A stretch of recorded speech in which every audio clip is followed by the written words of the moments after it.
विष्णुं शशिवर्णं चतुर्भुजं प्रसन्नवदनं ध्यायेत् सर्वविघ्नोपशान्तये। गुरुर्ब्रह्मा गुरुर्विष्णु गुरुर्देवो महेश्वरः गुरुः साक्षात् परब्रह्म तस्मै श्रीगुरवे नमः। सरस्वती नमस्तुभ्यं वरदे कामरूपिणी विद्यारंभं करिष्यामि सिद्धिर्भवतु मे सदा। ಹರಿ ಓಂ. ಎಲ್ಲರಿಗೂ ಶುಭೋದಯ. ದಿವ್ಯವಾದ, ಭವ್ಯವಾದ, ನಿತ್ಯ ನೂತನವಾದ, ಅದ್ಭುತವಾದ, ಪರಮ ಪವಿತ್ರವಾದ ನಮ್ಮ ಒಳಗೆ ಇರುವಂತಹ ಈ ಸುಂದರವಾದ ದೇವಾಲಯಕ್ಕೆ ಎಲ್ಲರಿಗೂ ಪ್ರೀತಿಯ ಆತ್ಮೀಯ ಸ್ವಾಗತ. ನನ್ನ ಗುರುವಾಗಿರುವ ಕೇರಳದ ಕಾಂಜಂಗಾಡಿನ ಆನಂದಾಶ್ರಮದ ಪಪ್ಪಾ ಸ್ವಾಮಿ ರಾಮದಾಸ್ ಮತ್ತು ನನ್ನ ತಾಯಿ ತಂದೆಯರ ಚರಣಾರವಿಂದಗಳಲ್ಲಿ ಅನಂತ ಪ್ರಣಾಮಗಳು. ಆದಿಶಂಕರಾಚಾರ್ಯರ ಅದ್ಭುತವಾದ ಕೃತಿ ಶಿವಾನಂದ ಲಹರಿ, ಪರಮಶಿವನ ಮೇಲೆ ಭಕ್ತಿಯಿಂದ ಬರೆದಿರುವಂಥದ್ದು, ಹಾಗೆ ಭಕ್ತಿಗೆ ಪ್ರಾಮುಖ್ಯತೆಯನ್ನು ಕೊಟ್ಟಿರುವಂತಹ 100 ಶ್ಲೋಕಗಳನ್ನು ಒಳಗೊಂಡಿದೆ. ಅದ್ಭುತವಾಗಿದೆ. ನಾವು 37ನೇ ಶ್ಲೋಕದವರೆಗೆ ನೋಡಿದೆವು. ಈಗ 38ನೇ ಶ್ಲೋಕದಿಂದ ಶುರು ಮಾಡೋಣ. ಪ್ರಾಕ್ ಪುಣ್ಯಾಚಲ ಮಾರ್ಗದರ್ಶಿತ ಸುಧಾಮೂರ್ತಿ ಪ್ರಸನ್ನ ಶಿವಃ ಸೋಮ ಸದ್ಗುಣ ಸೇವಿತೋ ಮೃಗಧರ ಪೂರ್ಣಸ್ತಮೋ ಮೋಚಕಃ ಚೇತ ಪುಷ್ಕರ ಲಕ್ಷಿತೋ ಭವತಿ ಚೇದಾನಂದ ಪಾಥೋ ನಿಧಿಃ ಪ್ರಾಗಲ್ಭ್ಯೇನ ವಿಜೃಂಭತೆ ಸುಮನಸಾಂ ವೃತ್ತಿಸ್ತದಾ ಜಾಯತೆ.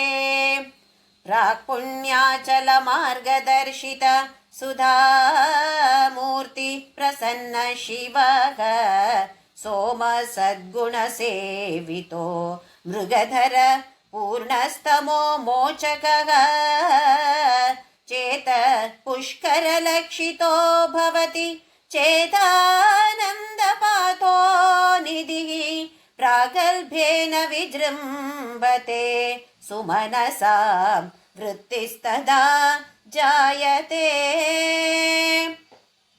2 ಅರ್ಥದಲ್ಲಿ ಬರುತ್ತೆ ಇಲ್ಲಿ. ಒಂದು ಚಂದ್ರನ ಉದಾಹರಣೆ, ಆಮೇಲೆ ಅದು ಶಿವನ ಮೇಲೆ ಹೇಗಾಗತ್ತೆ ಅಂತ ನೋಡೋಣ. ಪ್ರಾಕ್ ಪುಣ್ಯಾಚಲ.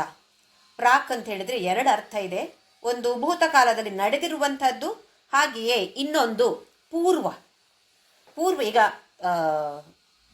ಚಂದ್ರನ ಬಗ್ಗೆ ನೋಡೋಣ. ಈಗ ಪೂರ್ವದಲ್ಲಿ ಉದಯಿಸ್ತಾನೆ. ಅಚಲ ಮಾರ್ಗದರ್ಶಿತ, ಒಂದು ಮಾರ್ಗವನ್ನು ತೋರಿಸ್ತಾನೆ. ನಮಗೆ ಸೂರ್ಯಾಸ್ತಮಾನವಾಗಿ ಚಂದ್ರ ಮೇಲೇರಿ ಬಂದಾಗ ಮಾರ್ಗ ಸರಿಯಾಗಿ ಕಾಣಿಸುತ್ತೆ ನಮಗೆ. ಸುಧಾಮೂರ್ತಿ, ಹೇಗೆ ನಮಗೆ ಅಮೃತ ರಸದ ಒಂದು ಮೂರ್ತಿ ಅದು ಚಂದ್ರ ಅಂತ ಹೇಳೋದು. ಹಾಗೆಯೇ ಪ್ರಸನ್ನ ಶಿವ, ಪ್ರಸನ್ನನಾಗಿರ್ತಾನೆ.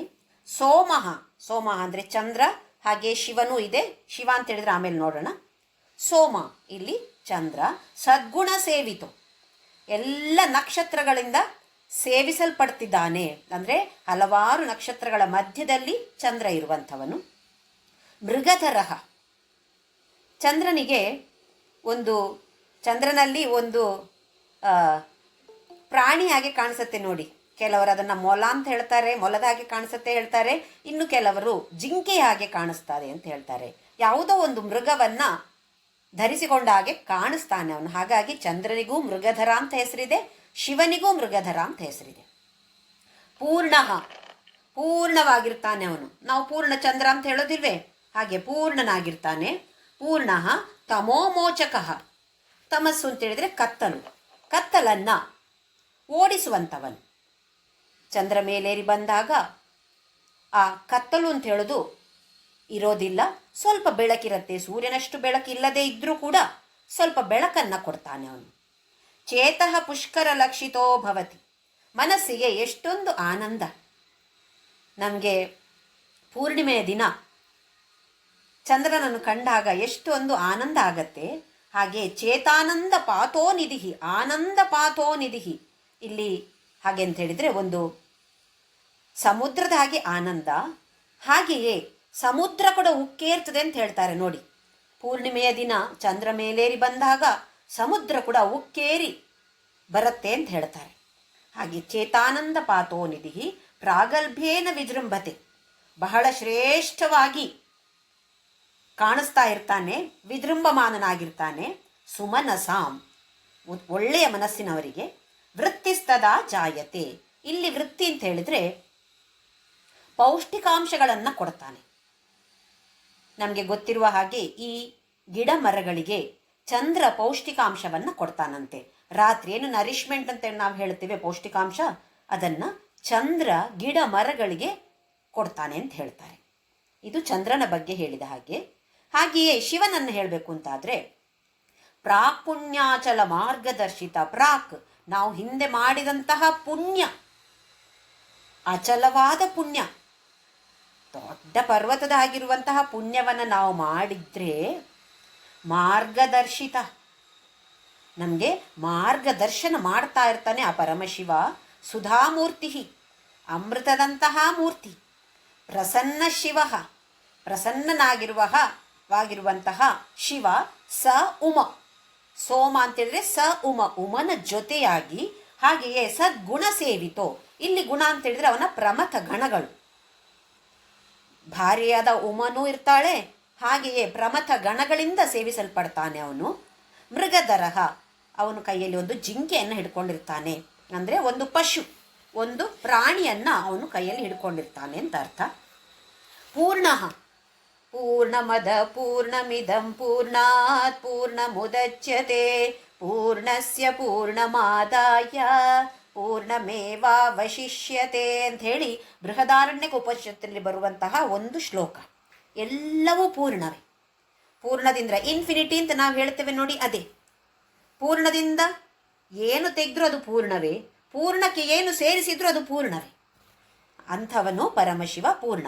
ತಮೋಮೋಚಕ, ಇಲ್ಲಿ ತಮಸ್ಸು ಅಂತ ಹೇಳಿದರೆ ಅಜ್ಞಾನ, ಅಜ್ಞಾನವನ್ನು ನಿವಾರಿಸುವಂಥವನು ತಮೋಮೋಚಕ. ಚೇತಃ ಪುಷ್ಕರ ಲಕ್ಷಿತೋ ಭವತಿ, ಮನಸ್ಸು ಹೇಗಿರುವ ಮನಸ್ಸು? ಪುಷ್ಕರ ಅಂತ ಹೇಳಿದ್ರೆ ಮತ್ತೆ ತಾವರೆ. ತಾವರೆಗೆ ಎಷ್ಟೊಂದು ಶಬ್ದಗಳಿವೆ ಸಂಸ್ಕೃತದಲ್ಲಿ. ತಾವರೆಯಂತಹ ಮನಸ್ಸಿನಲ್ಲಿ ಬರುವಂಥವನು, ಹಾಗೆಯೇ ಲಕ್ಷ್ಯವಾಗಿ ಇರುವಂಥವನು. ಚೇತ ಆನಂದ ಪಾತೋ ನಿಧಿ, ಮನಸ್ಸಿಗೆ ಎಷ್ಟೊಂದು ಆನಂದವನ್ನು ಕೊಡ್ತಾನೆ. ನಮಗೆ ಉಮನ ಜೊತೆ, ಪ್ರಮಥ ಗಣಗಳ ಜೊತೆ ಶಿವ ಕಾಣಿಸ್ತಾ ಇದ್ದಾನೆ ಅಂತ ಅಂದ್ಕೊಳ್ಳಿ. ಹೇಗಿರ್ಬೋದು? ಆನಂದ ಅಂತ ಹೇಳೋದು ಸಮುದ್ರದ ಹಾಗೆ, ಸಾಗರದ ಹಾಗೆ. ಅಂದರೆ ಏನೋ ಇಷ್ಟು ಸ್ವಲ್ಪ ಆನಂದ, ಅಷ್ಟು ಸ್ವಲ್ಪ ಆನಂದ ಅಲ್ಲ, ವರ್ಣಿಸಲಾಗದಂತಹ ಆನಂದ. ಪಾಥೋ ನಿಧಿ ಪ್ರಾಗಲ್ಭ್ಯೇನ, ಶ್ರೇಷ್ಠವಾಗಿ ವಿಜೃಂಭತೆ, ವ್ಯಾಪಿಸ್ತಾ ಇರ್ತಾನೆ. ಇಲ್ಲಿ ವಿಜೃಂಭತೆ ಅಂತ ಹೇಳಿದ್ರೆ ವ್ಯಾಪಿಸುವಂಥವನು, ಸರ್ವವ್ಯಾಪಿ ಅಂತ ನಾವು ಹೇಳ್ತೇವೆ. ಹಾಗೆಯೇ ಶ್ರೇಷ್ಠವಾಗಿ ವ್ಯಾಪಿಸಿಕೊಂಡಿರುವಂಥವನು ಅಥವಾ ಸರ್ವವ್ಯಾಪಿಯಾಗಿರುವಂಥವನು. ಸುಮನಸಾಂ, ಯಾರಿಗೆ ಹೀಗೆಲ್ಲ ಕಾಣೋದು? ಯಾರಿಗೆ ಒಳ್ಳೆಯ ಮನಸ್ಸಿದೆಯೋ. ಸುಮನಸಾಂ, ಉತ್ತಮವಾದ ಮನಸ್ಸು ಇರುವಂತಹ ಅಂತ ಹೇಳಿದ್ರೆ ಪರಮ ಶಿವನಲ್ಲಿ ಮನಸ್ಸನ್ನು ಇಟ್ಟಿರುವಂಥವರಿಗೆ ಸುಮನಸ ಅಂತ ಹೆಸರು. ಅಂಥವರಿಗೆ ವೃತ್ತಿ ತದಾ ಜಾಯತೆ. ವೃತ್ತಿ ಅಂತ ಹೇಳಿದ್ರೆ ಇಲ್ಲಿ ಒಂದು ಬದಲಾವಣೆ, ನಾವು ಟ್ರಾನ್ಸ್ಫಾರ್ಮೇಷನ್ ಅಂತ ಹೇಳ್ತೀವಿ. ನಿನ್ನೆ ಇದ್ದಾಗೆ ಇವತ್ತಿರೋದಿಲ್ಲ, ಬದಲಾವಣೆ ಆಗತ್ತೆ. ಇದು ದೇಹದ ಬದಲಾವಣೆ ಎಲ್ಲ ಮಾತಾಡ್ತಿರೋದು, ಮನಸ್ಸಿನಲ್ಲಿ ಆಗುವಂತಹ ಬದಲಾವಣೆ. ಯಾವಾಗ ಆ ಪರಮಶಿವನನ್ನು ಉಮೆಯ ಜೊತೆ, ಗಣಗಳ ಜೊತೆ ನೋಡಿ ಅವನೇ ನಮಗೆ ದಾರಿಯನ್ನು ತೋರಿಸ್ತಾ ಇದ್ದಾನೆ. ಪರಮಶಿವನೇ ನಮಗೆ ದಾರಿಯನ್ನು ತೋರಿಸ್ತಾ ಇದ್ದಾನೆ. ಅವನನ್ನು ಕಂಡಾಗ ಸುಧಾಮೂರ್ತಿ, ಅಂತಹ ಪರಮಶಿವನನ್ನು ನಾನು ಕಣ್ಣಿನಲ್ಲಿ ಕಣ್ಣಾರೆ ಕಂಡಾಗ ಆನಂದದ ಸಾಗರವು ಕೇರ್ತಾ ಇದೆ. ಹಾಗೆಯೇ ನನ್ನಲ್ಲಿ ಬದಲಾವಣೆ ಆ ಪರಮಶಿವ ತಂದು ಕೊಡ್ತಿದ್ದಾನೆ. ನಾವು ನಮ್ಮ ಮನಸ್ಸನ್ನು ಬದಲಾಯಿಸಬೇಕು ಅಂತ ಪ್ರಯತ್ನ ಮಾಡಿದ್ರೂ ಅವನ ಆಶೀರ್ವಾದ ಇಲ್ಲದೆ ನಡೆಯೋದಿಲ್ಲ. ಹಾಗಾಗಿ ಅವನು ನನಗೆ ಹೀಗೆ ಮಾಡ್ತಾ ಇದ್ದಾನೆ ಅಂತ ಹೇಳಿ ಆದಿಶಂಕರಾಚಾರ್ಯರು ಹೇಳ್ತಿದ್ದಾರೆ. ಮುಂದಿನ ಶ್ಲೋಕ. ಧರ್ಮೋ ಮೇ ಚತುರಂಗ್ರಿಕಃ ಸುಚರಿತ ಪಾಪಂ ವಿನಾಶಂ ಗತಂ ಕಾಮ ಕ್ರೋಧ ಮದಾದಯೋ ವಿಗಲಿತ ಕಾಲಾ ಸುಖಾವಿಷ್ಕೃತಾ ಜ್ಞಾನಾನಂದಮಹೌಷಧಿ ಸುಫಲಿತಾ ಕೈವಲ್ಯನಾಥೇ ಸದಾ ಮಾನ್ಯೇ ಮಾನಸ ಪುಂಡರೀಕ ನಗರೇ ರಾಜಾವತಂಸೇ ಸ್ಥಿತೇ. ಈಗ ಇಲ್ಲಿ ನನ್ನ ಮನಸ್ಸು ಮಾನಸ ಪುಂಡರೀಕ ನಗರೆ, ಪುಂಡರೀಕ ಅಂತ ಹೇಳಿದ್ರೆ ಮತ್ತೆ ತಾವರೆ. ನನ್ನ ಮನಸ್ಸು ಹೇಗಿದೆ ಈಗ? ತಾವರೆಯಾಗೆ ಪರಿಶುದ್ಧವಾಗಿದೆ.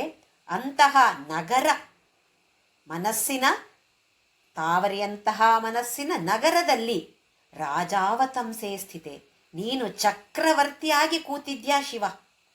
ಎಷ್ಟು ಚೆನ್ನಾಗಿರುತ್ತೆ ನೋಡಿ. ನಮ್ಮ ಮನಸ್ಸಿನಲ್ಲಿ ಪರಿಶುದ್ಧತೆ ಇದ್ದಾಗ ಆ ಮೋಕ್ಷಾಧಿಪತಿಯಾದ ಚಕ್ರವರ್ತಿಯಾದ ಆ ಪರಮಶಿವನೇ ಅಲ್ಲಿ ಬಂದು ಕೂತಿರ್ತಾನಂತೆ, ನೆಲೆಸಿರ್ತಾನಂತೆ.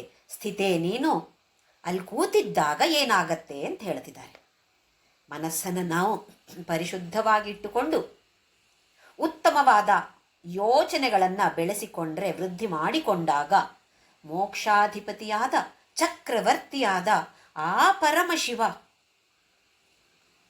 ಚಕ್ರವರ್ತಿಯವನು ನನ್ನ ಮನಸ್ಸು ಅಂತ ಹೇಳುವ ತಾವರಿಯಂಥ ಸುಂದರವಾದ ಈ ನಗರದಲ್ಲಿ ಅವನು ಕುಳಿತಾಗ, ಈ ಸಿಂಹಾಸನದಲ್ಲಿ ಅವನು ಕುಳಿತಾಗ ಏನಾಗ್ತಾ ಇದೆ? ಧರ್ಮೋಮೇ ಚತುರಂಗ್ರಿಕ ಸುಚರಿತ.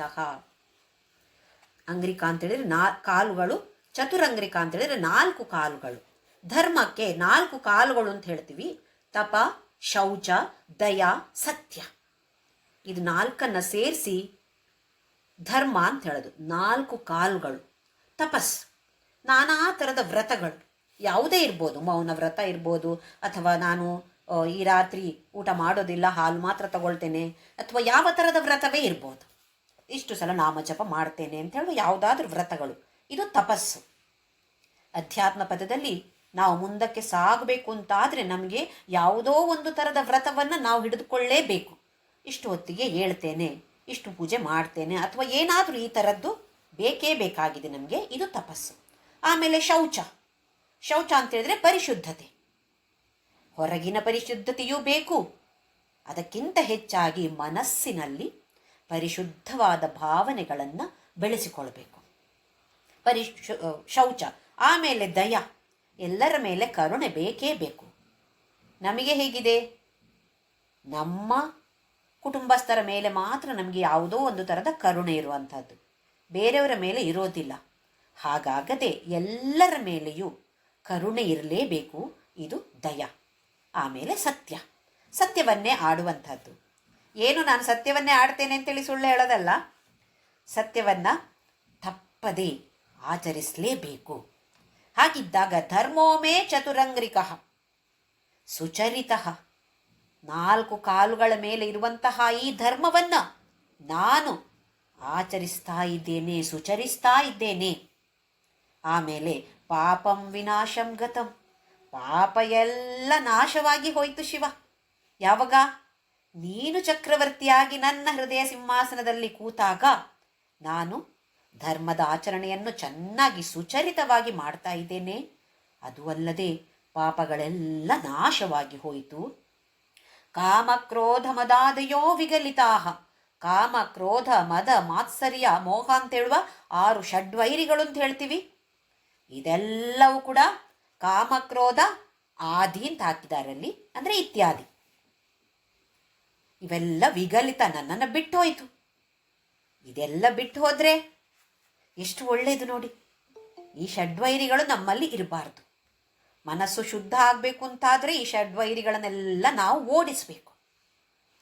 ಷಡ್ವೈರಿಗಳೆಲ್ಲ ವಿಗಲಿತ, ಬಿಟ್ಟೋಗಿ ಆಯಿತು.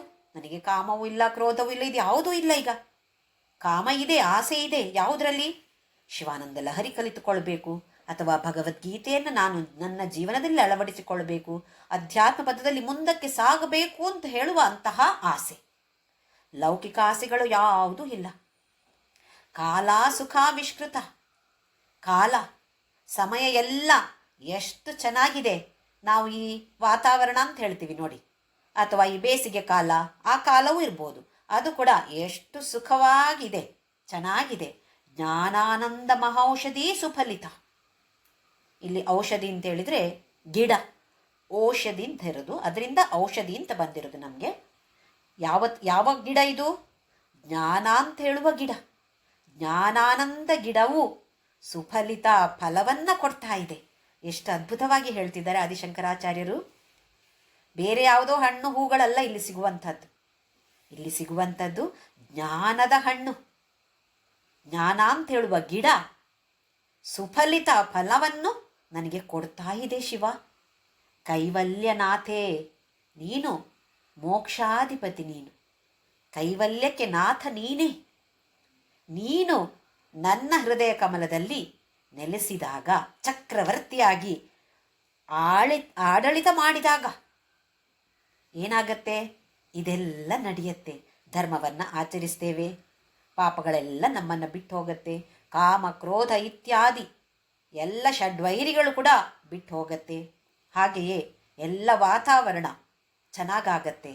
ಅಂದರೆ ಏನು? ಬೇಸಿಗೆಗಾಲ ಬರೋದೇ ಇಲ್ಲ, ಚಳಿಗಾಲ ಮಾತ್ರ ಇರುತ್ತೆ ಅಂತಲ್ಲ, ಅಲ್ಲ.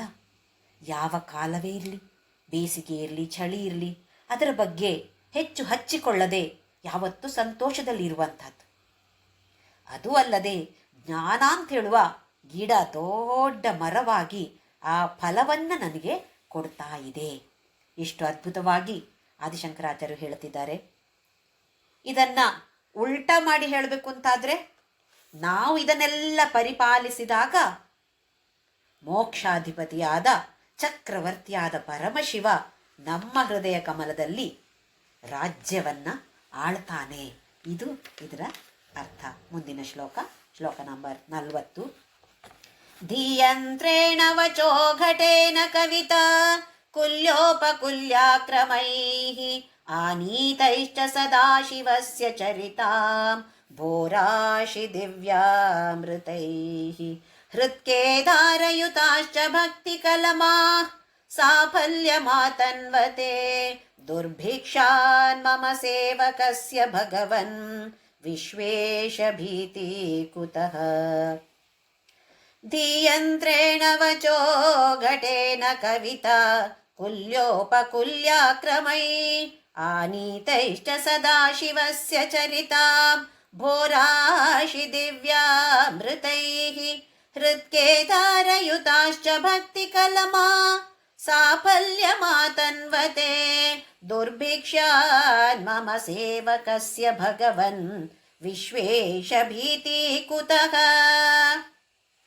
ಈ ಶ್ಲೋಕದಲ್ಲಿ ಆದಿಶಂಕರಾಚಾರ್ಯರು ನಮ್ಮ ಹೃದಯವನ್ನು ಉತ್ತಿದಂತಹ ಒಂದು ಹೊಲಕ್ಕೆ ಹೋಲಿಸ್ತಾ ಇದ್ದಾರೆ.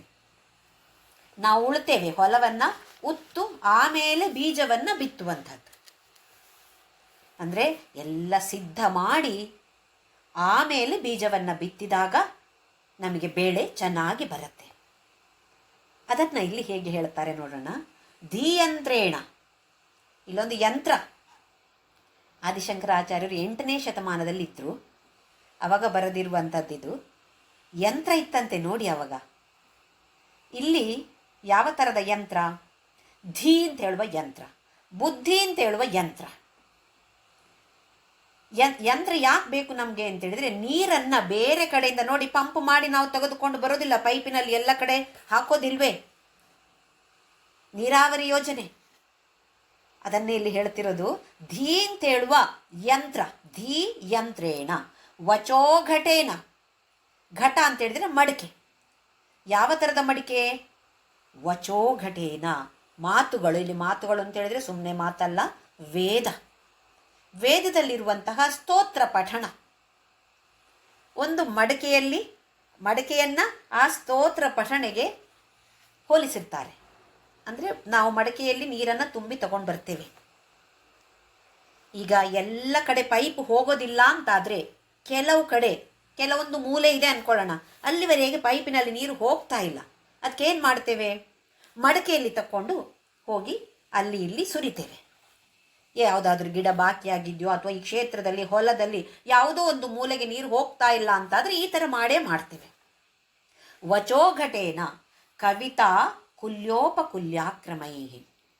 ಇಲ್ಲಿ ಏನು ಹೇಳ್ತಿದ್ದಾರೆ ಅಂತ ಹೇಳಿದರೆ, ಕಾಲುವೆ ಮತ್ತು ಉಪಕಾಲುವೆ, ಕವಿತೆಗಳು ಅಂತ ಹೇಳುವ ಉಪಕಾಲುವೆ ಮತ್ತು ಕಾಲುವೆಗಳು. ಆಮೇಲೆ ಆನೀತೈಶ್ಚ ಸದಾಶಿವಸ್ಯ ಚರಿತಾಂ ಭೋರಾಶಿ ದಿವ್ಯಾಮೃತೈ. ಶಿವನ ಚರಿತ್ರೆಗಳ ದೊಡ್ಡ ಸಾಗರ ರಾಶಿ ಇದೆ ತಾನೇ, ಅದನ್ನೇ ಹೇಳ್ತಿರೋದು. ಭೋರಾಶಿ ದಿವ್ಯಾಮೃತೈ, ದೊಡ್ಡ ಸಾಗರದ ಹಾಗಿರುವ ನಿನ್ನ ಚರಿತ್ರೆಗಳಿಂದ ಕೆಲವು ಕವಿತೆಗಳನ್ನು ನನ್ನ ಬುದ್ಧಿ ಅಂತೇಳುವ ಯಂತ್ರದ ಮೂಲಕ ತೆಗೆದುಕೊಂಡು ಬರ್ತೇನೆ. ಕಾಲುವೆಗಳನ್ನು ಮಾಡಿ ಅದರಲ್ಲಿ ಹರಿಸ್ತೇನೆ. ಕಾಲುವೆ ಮತ್ತೆ ಉಪಕಾಲುವೆ ಕೂಡ ಇದೆ ನೋಡಿ, ಕುಲ್ಯೋಪಕುಲ್ಯ ಕಾಲುವೆ ಉಪಕಾಲುವೆ. ಯಾಕೆಂತ ಹೇಳಿದರೆ ಮನಸ್ಸಿನ ಮೂಲೆ ಮೂಲೆಗೂ ಹೋಗಬೇಕು. ಈ ಮಂತ್ರ ಪಠಣಗಳು ಮನಸ್ಸಿನ ಮೂಲೆ ಮೂಲೆಗೂ ಹೋಗಬೇಕು. ನಮಗೆ ಕಾಣಲಿಕ್ಕೆ ಏನಿದೆ, ಹೃದಯ ಅಂತ ಹೇಳಿದ್ರೆ ಇಷ್ಟು ಸಣ್ಣದು ಅಂತ ಇರ್ತದೆ ಅಲ್ವಾ, ಅದರಲ್ಲಿ ಮನಸ್ಸಿರೋದು ಅಂತ ನಮ್ಮ ಭಾವನೆ. ಹಾಗಿದ್ದಾಗ ಎಷ್ಟಿರ್ಬೋದು ಮನಸ್ಸು ದೊಡ್ಡದು, ಅದು ನಮಗೆ ಗೊತ್ತಿದೆ. ಒಂದು ನಿಮಿಷ ಇಲ್ಲಿದ್ರೆ ಅಲ್ಲಿಗೆ ಹಾರತ್ತೆ, ಎಲ್ಲ ಕಡೆ ಓಡಾಡುತ್ತೆ. ಅಂದರೆ ಎಷ್ಟು ದೊಡ್ಡದಿದೆ ಮನಸ್ಸಾಗಾದ್ರೆ. ಎಷ್ಟೇ ಪ್ರಯತ್ನಪೂರ್ವಕವಾಗಿಯೂ ಅದನ್ನು ಪರಿಶುದ್ಧವಾಗಿ ಮಾಡಬೇಕು ಅಂತ ಅಂದ್ಕೊಂಡ್ರೂ ಕೂಡ ಎಲ್ಲೋ ಒಂದು ಮೂಲೆಯಲ್ಲಿ ಒಂದು ಕೆಟ್ಟ ಆಲೋಚನೆ ಹುಟ್ಟತ್ತೆ. ಈಗ ಆ ಮೂಲೆಗೆ ಕೂಡ ಈ ಶಿವನ ನಾಮಸ್ಮರಣೆ ಹೋಗಿ ತಲುಪಬೇಕು ತಾನೆ. ಹಾಗಾದರೆ ಒಂದು ಕಾಲುವೆ ಇದ್ದರೆ ಸಾಕಾ? ಎಷ್ಟೊಂದು ಮೂಲೆ ಮೂಲೆ ಮೂಲೆ ಮೂಲೆ ಇದೆ ಮನಸ್ಸಿಗೆ. ಎಷ್ಟು ಮೂಲೆಗಳು? ಎಣಿಸಲು ಸಾಧ್ಯವಿಲ್ಲದಷ್ಟು ಮೂಲೆಗಳಿವೆ. ಆ ಮೂಲೆಗಳಿಗೆ ಹೋಗಬೇಕು ಅಂತಾದರೆ ಏನು ಬೇಕು? ಉಪಕಾಲುವೆ. ಎಷ್ಟು ಚೆನ್ನಾಗಿ ಊಹನೆ ಮಾಡ್ತಿದ್ದಾರೆ ಆದಿಶಂಕರಾಚಾರ್ಯರು. ಕವಿತಾ ಅಂದರೆ ಚರಿತೆಯ ಕವಿತೆಗಳು ಅಥವಾ ನಾಮಸ್ಮರಣೆಗಳು, ಭಜನೆಗಳು, ಹಾಡುಗಳು, ಸತ್ಸಂಗಗಳು ಎಲ್ಲವನ್ನು ಇಲ್ಲಿ ಸೇರಿಸಬಹುದು. ಮಂತ್ರ ಪಠಣಗಳು ಇದೆಲ್ಲವೂ ಕೂಡ ಮನಸ್ಸಿನ ಮೂಲೆ ಮೂಲೆಗೂ ತಲುಪಬೇಕಾಗಿದೆ. ದಿವ್ಯ ಅಮೃತೈ, ಅಮೃತವನ್ನು ಕೊಡುವಂತಹ ನಿನ್ನ ಚರಿತ್ರೆಗಳನ್ನು ಆನೀತೈಶ್ಚ ತಂದು ತಗೊಂಡು ಬರೋದು ಹೇಗೆ? ಧೀ ಅಂತೇಳುವ ಯಂತ್ರ. ಅದನ್ನು ಸರಿಯಾಗಿ ಉಪಯೋಗಿಸ್ಕೊಳ್ಬೇಕು ಅಂತ ಹೇಳ್ತಿದ್ದಾರೆ. ಎಲ್ರಿಗೂ ಬುದ್ಧಿ ಇದೆ, ನಾವೆಲ್ಲರೂ ಭಯಂಕರ ಇಂಟೆಲಿಜೆಂಟೇ. ಆದರೆ ಆ ಬುದ್ಧಿಯನ್ನು ಯಾವುದಕ್ಕೆ ಉಪಯೋಗಿಸ್ತೇವೆ? ಬರೇ ಲೌಕಿಕ ವಿಚಾರಕ್ಕೆ ಮಾತ್ರ ಉಪಯೋಗಿಸ್ತಾ ಇದ್ದೇವೆ. ಹಾಗಾಗಿ ಆದಿಶಂಕರಾಚಾರ್ಯರು ನಮ್ಮನ್ನು ಎಚ್ಚರಿಸ್ತಾ ಇದ್ದಾರೆ.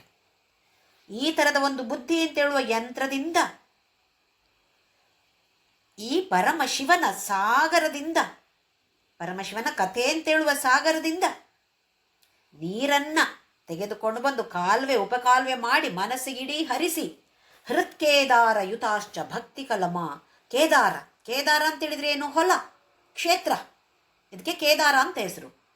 ಹೃತ್ ಕೇದಾರ ಯಾವುದು ಈಗ ಕ್ಷೇತ್ರ? ಇಲ್ಲಿ ಮನಸ್ಸು ಅಂತ ಹೇಳುವ, ಹೃದಯ ಅಂತ ಹೇಳುವ ಕ್ಷೇತ್ರ. ಈ ಕ್ಷೇತ್ರದಲ್ಲಿ ಉತ್ತು ಭಕ್ತಿ ಕಲಮ. ಇಲ್ಲಿ ಕಲಮ ಅಂತ ಹೇಳಿದ್ರೆ ಭತ್ತ. ಭತ್ತವನ್ನು ನಾವು ಹಾಕಬೇಕಾಗಿದೆ. ಭಕ್ತಿ ಅಂತೇಳುವ ಭತ್ತ ಎಷ್ಟು ಅದ್ಭುತವಾಗಿದೆ ನೋಡಿ. ಭಕ್ತಿ ಅಂತೇಳುವ ಭತ್ತವನ್ನು ಉತ್ತಂತಹ ಹೊಲದಲ್ಲಿ ಹಾಕಿದಾಗ ಸಾಫಲ್ಯ ಮಾತನ್ವತೆ, ಅದು ಉತ್ತಮವಾದ ಬೆಳೆ ಸಫಲತೆಯನ್ನು ಕೊಡತ್ತೆ. ಇಲ್ಲಿ ನಾವು ಹಾಕೋದು, ಬೀಜ ಹಾಕೋದು ಯಾವುದು? ಭಕ್ತಿ ಅಂತೇಳುವ ಭತ್ತ. ಇದನ್ನು ಹಾಕಿದಾಗ ಸಾಫಲ್ಯತೆ, ನಮಗೆ ಮುಕ್ತಿ ಅಂತ ಹೇಳುವ ಸಾಫಲ್ಯತೆ ಸಿಗತ್ತೆ. ದುರ್ಭಿಕ್ಷಾ ಮಮ ಸೇವಕಸ್ಯ ಭಗವನ್ ವಿಶ್ವೇಶ ಭೀತಿ ಕುತಃ. ಇಷ್ಟು ಒಳ್ಳೆಯದಾದ ಬೆಳೆ ಸಿಕ್ಕುವಾಗ ನಮಗೆಲ್ಲಿಯ ದುರ್ಭಿಕ್ಷ? ದುರ್ಭಿಕ್ಷ ಬಂದರೆ ಭಯಪಟ್ಕೊಳ್ಬೇಕು. ದುರ್ಭಿಕ್ಷ ಬರಲಿಕ್ಕೆ ಸಾಧ್ಯವೇ ಇಲ್ಲ. ಯಾಕೆ? ಅದನ್ನು ಹೊಲವನ್ನು ಉತ್ತಮವಾಗಿ ಆಗಿದೆ, ನೀರು ಎಲ್ಲ ಕಡೆ ಹೋಗಿದೆ, ಉತ್ತಾಗಿದೆ. ಈಗ ಭಕ್ತಿ ಅಂತೇಳುವ ಭತ್ತವನ್ನು ಬಿತ್ತು ಆಗಿದೆ. ಇನ್ನೀಗ ಏನು? ಅದು ಸಫಲತೆಯನ್ನು ಕೊಡತ್ತೆ. ಹಾಗಿದ್ದಾಗ ನನಗಿಲ್ಲಿಯ ದುರ್ಭಿಕ್ಷ ದುರ್ಭಿಕ್ಷ ಅಂತ ಬರುತ್ತೆ ಅಂತಾದರೆ ಭಯಪಡಬೇಕು, ಎಲ್ಲವನ್ನು ತಂದು ಸೇರಿಸಿಟ್ಕೊಳ್ಬೇಕು. ಕೋವಿಡ್ನ ಸಮಯದಲ್ಲಿ ನಮಗೆ ಗೊತ್ತಾಗಿದೆ, ಯಾವ ಅಂಗಡಿಯೂ ಓಪನ್ ಆಗ್ತಿರ್ಲಿಲ್ಲ, ಅಯ್ಯೋ ಸಾಮಾನೇ ಇರ್ತಿರ್ಲಿಲ್ಲ. ಆದಿಶಂಕರಾಚಾರ್ಯ ಹೇಳ್ತಾರೆ, ನನಗೆ ದುರ್ಭಿಕ್ಷದ ಭೀತಿಯೇ ಇಲ್ಲ. ದುರ್ಭಿಕ್ಷ ಮಮ ಸೇವಕಸ್ಯ ಭಗವನ್ ವಿಶ್ವೇಶ ಭೀತಿ ಕುತಃ. ನಾನು ನಿನ್ನ ಸೇವಕ, ನನಗೆ ದುರ್ಭಿಕ್ಷ ಇಲ್ಲ ಅಂತಾದರೆ ನನಗೆ ಯಾವುದರ ಭಯ ಇನ್ನು? ಎಷ್ಟು ಅದ್ಭುತವಾಗಿದೆ. ಮುಂದಿನ ಶ್ಲೋಕ 41ನೇ ಶ್ಲೋಕ.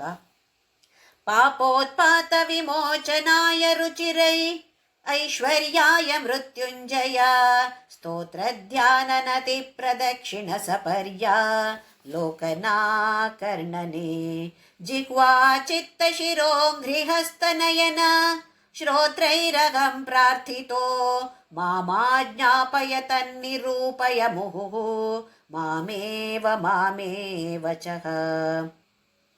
ಪಾಪೋತ್ಪಾತ ವಿಮೋಚನಾಯ ರುಚಿಯೈ ಐಶ್ವರ್ಯಾಯ ಮೃತ್ಯುಂಜಯ ಸ್ತೋತ್ರ ಧ್ಯಾನ ನತಿ ಪ್ರದಕ್ಷಿಣ ಸಪರ್ಯಾ ಲೋಕನಾಕರ್ಣನೆ ಜಿಹ್ವಾ ಚಿತ್ತ ಶಿರೋಂಘ್ರಿಹಸ್ತನಯನ ಶ್ರೋತ್ರೈರಗಂ ಪ್ರಾರ್ಥಿತೋ ಮಾಮಾಜ್ಞಾಪಯ ತನ್ನಿರೂಪಯ ಮುಹುಃ ಮಾಮೇವ ಚ. ಇಲ್ಲಿ ನನ್ನ ಎಲ್ಲ ಅಂಗಗಳು ಕೂಡ ನಿನ್ನ ಧ್ಯಾನವನ್ನು ಮಾಡಲಿಕ್ಕೆ ಪ್ರಯತ್ನವನ್ನು ಮಾಡ್ತಾ ಇದೆ. ಇದಕ್ಕೆ ಇವರಿಗೆಲ್ಲರಿಗೂ ಅಂದರೆ ಈ ಅಂಗಗಳಿಗೆ, ನಮ್ಮ ಜ್ಞಾನೇಂದ್ರಿಯಗಳು ಎಲ್ಲದಕ್ಕೂ ಕೂಡ, ಕರ್ಮೇಂದ್ರಿಯಗಳು ಎಲ್ಲದಕ್ಕೂ ಕೂಡ ನೀನು ಆಜ್ಞಾಪನೆಯನ್ನು ಕೊಡು, ಆಜ್ಞೆಯನ್ನು ನೀನು ಕೊಡು ಶಿವ ಅಂತ ಹೇಳ್ತಿದ್ದಾರೆ. ಪಾಪೋತ್ಪಾತ ವಿಮೋಚನಾಯ, ಪಾಪ ಅಂತೇಳುವ ಉತ್ಪಾತ ಅಂದರೆ ನಮಗೆ ಗೊತ್ತಿದೆ, ಮೇಲಿಂದ ಆಕಾಶದಿಂದ ಅಥವಾ ಸ್ಪೇಸ್ ಅಲ್ಲಿಂದ ಏನೋ ಕೆಳಕ್ಕೆ ಬೀಳುವಂಥದ್ದಕ್ಕೆ ಉತ್ಪಾತ. ಇದು ಪಾಪದ ಉತ್ಪಾತ, ಅದರಿಂದ ವಿಮೋಚನಾಯ ರುಚಿರೈಶ್ವರ್ಯಾಯ, ರುಚಿ ಐಶ್ವರ್ಯಾಯ, ಏನೋ ರುಚಿ ಇರುವಂತಹ ಐಶ್ವರ್ಯ ಅಂತಲ್ಲ, ಶಾಶ್ವತವಾದ ಐಶ್ವರ್ಯ. ಇದಕ್ಕೆ ರುಚಿ ಐಶ್ವರ್ಯಾಯ ಅಂತ ಹೆಸರು. ನಮಗೆ ಗೊತ್ತಿದೆ ಈಗ ಯಾವ ಥರದ ಐಶ್ವರ್ಯ ನಮಗೆ ಬೇಕಾಗಿದೆ ಅಂತ ನಮಗೀಗ ಅರ್ಥ ಆಗಿದೆ. ಮೃತ್ಯುಂಜಯ, ನೀನು ಮೃತ್ಯುವನ್ನು ಜಯಿಸಿದವನು, ನಮಗೂ ಕೂಡ ಮೃತ್ಯುವನ್ನು ಬಾರದೇ ಇರುವಂತೆ ಮಾಡುವಂಥವನು, ಅಥವಾ ನಮ್ಮನ್ನು ಅಮೃತತ್ವದ ಎಡೆಗೆ ಕರೆದುಕೊಂಡು ಹೋಗುವಂಥವನು ಮೃತ್ಯುಂಜಯ. ಸ್ತೋತ್ರ, ಧ್ಯಾನ, ನತಿ ಅಂತೇಳಿ ನಮಸ್ಕಾರ ಮಾಡುವಂಥದ್ದು, ಪ್ರದಕ್ಷಿಣ, ಸಪರ್ಯ ಅಂದರೆ ಪೂಜೆ, ಲೋಕನಾಕರ್ಣನೆ ನೋಡುವಂಥದ್ದು ಹಾಗೆಯೇ ಕೇಳುವಂಥದ್ದು, ಜಿಹ್ವಾ ನಾಲಿಗೆ, ಚಿತ್ತ ಮನಸ್ಸು, ಶಿರ ತಲೆ, ಅಂಗ್ರಿ ಕಾಲು, ಹಸ್ತ ಕೈ, ನಯನ ಕಣ್ಣು, ಶ್ರೋತ್ರೈರಹಂ ಪ್ರಾರ್ಥಿತೋ ಎಲ್ಲವೂ ಕೂಡ ನಿನ್ನ ಪೂಜೆ ಮಾಡಲಿಕ್ಕೆ ಸಿದ್ಧರಾಗಿದ್ದಾರೆ. ಮಾಮಾಜ್ಞಾಪಯ, ನೀನು ಆಜ್ಞೆ ಕೊಡದೆ ಹೇಗೆ ಮಾಡತ್ತೆ ಅದೆಲ್ಲ? ನೀನು ಆಜ್ಞೆ ಕೊಡದೇ ಇದ್ದರೆ ಅವು ಕೂಡ ಎಲ್ಲ ಕೆಲಸ ಮಾಡ್ತವೆ. ಯಾವುದರಲ್ಲಿ? ಲೌಕಿಕ ಕ್ಷೇತ್ರದಲ್ಲಿ ನೀನು ಆಜ್ಞೆ ಕೊಟ್ಟಾಗ ಈ ಅಧ್ಯಾತ್ಮ ಕ್ಷೇತ್ರದಲ್ಲಿ ಕೆಲಸ ಮಾಡ್ತಾ ಇರುತ್ತೆ. ಮಾಂ ಆಜ್ಞಾಪಯ ತನ್ನಿರೂಪಯ, ನೀನು ನನಗೆ ನೆನಪು ಮಾಡಬೇಕು ಶಿವ. ನನಗೆ ಮರ್ತು ಹೋಗುತ್ತೆ, ಎಷ್ಟು ಕೆಲಸ ಗೊತ್ತನ್ನು ಮಾರ್ಯಾರೆ, ನಮಗೆ ಮುಗಿಯೋದೇ ಇಲ್ಲ ಕೆಲಸ. ಹಾಗಿದ್ದಾಗ ನಿನ್ನ ನೆನಪು ನನಗೆ ಎಲ್ಲಿ ಬರುತ್ತೆ ಶಿವ? ನನಗೆ ನೆನಪು ಮಾಡು. ನಿರೂಪಯ ಅಂತೇಳಿದರೆ ನನಗೆ ಹೇಗೆ ಮಾಡಬೇಕು ಅಂತ ಗೊತ್ತಿಲ್ಲ, ಅದನ್ನು ತಿಳಿಸಿಕೊಡು ಅಂತಲೂ ಆಗತ್ತೆ. ಹಾಗೆಯೇ ನನಗೆ ಮರ್ತು ಹೋಗುತ್ತೆ ಶಿವ, ಪ್ಲೀಸ್ ನಂಗೆ ಸ್ವಲ್ಪ ನೆನಪು ಮಾಡಿಸು. ನಾವು ಹೇಳಲ್ವ ಫ್ರೆಂಡ್ಸ್ ಹತ್ರ, ನನಗೆ ನೆನಪು ಮಾಡಿಸ, ನನಗೆ ಮರ್ತೋಗುತ್ತೆ. ಒಂದು ಸಲ ಒಬ್ಬ ವ್ಯಕ್ತಿ ಸತ್ತು ಹೋಗಿ ಮತ್ತೆ ಪುನಃ ಹುಟ್ಟೋ ಕಾಲಕ್ಕೆ ಭಗವಂತ ಅವನ ಹತ್ರ ಹೇಳ್ತಾನಂತೆ, ನೋಡು ಮತ್ತೆ ಮನುಷ್ಯನಾಗಿ ಹೋಗ್ತಾ ಇದೆಯಾ ಭೂಮಿಗೆ, ನನ್ನನ್ನು ಮರೆಯದೆ ಸ್ಮರಣೆ ಮಾಡು ಅಂತ ಹೇಳ್ದಂತೆ ಭಗವಂತ. ಇವನು ಹೇಳ್ದ, ಆಯಿತು ಸ್ವಾಮಿ ಮಾಡ್ತೇನೆ ಅಂತ ಹೇಳ್ದ. ಆಮೇಲೆ ಮತ್ತೆ ಹೇಳ್ದಂತೆ ಅವನ ಹತ್ರ, ನಾನು ಮರ್ತು ಹೋಗ್ಬೋದು, ಪ್ರಪಂಚದಲ್ಲಿ ನಾನು ಹುಟ್ಟಿದೆ ಅಂತ ನಂಗೆ ಮರ್ತು ಹೋಗುತ್ತೆ, ಹಾಗಾಗಿ ಸ್ವಲ್ಪ ನೆನಪು ಮಾಡಾಯ್ತ ನನಗೆ ಅಂತೇಳಿ ಭಗವಂತನ ಹತ್ರ ಕೇಳಿಕೊಂಡ ಅಂತೆ. ಹಾಂ ನೆನಪು ಮಾಡ್ತೇನೆ ನಾನು ಅಂತ ಭಗವಂತ ಹೇಳ್ದ. ಹಾಗೆ ಮರ್ತೋದ್ರೂ ಪರವಾಗಿಲ್ಲಪ್ಪ, ಭಗವಂತ ನೆನಪು ಮಾಡ್ತಾನೆ ಅಂತೇಳಿ ಹುಟ್ಟಿ ಬಂದ ಆ ಪ್ರಪಂಚದಲ್ಲಿ. ಮತ್ತೆ ಮನುಷ್ಯನಾಗಿಯೇ ಹುಟ್ಟಿದ. ಹುಟ್ಟಿ ದೇವರ ಸ್ಮರಣೆ ಮಾಡೋದೆಲ್ಲ ಮರ್ತೇ ಹೋಯಿತು. ನಮ್ಮ ಹಾಗೆ ಪಾಪ ಒಳ್ಳೆಯ ವ್ಯಕ್ತಿ, ಆದರೆ ದೇವರ ನೆನಪು ಮಾಡೋದು, ಸ್ಮರಣೆ ಮಾಡೋದು ಅವನಿಗೆ ಮರ್ತೇ ಹೋಯಿತು. ಹಾಗಾಗಿ ಸ್ವಲ್ಪ ಸಮಯ ಆಯಿತು, ವರ್ಷ 40 ಆಯಿತು.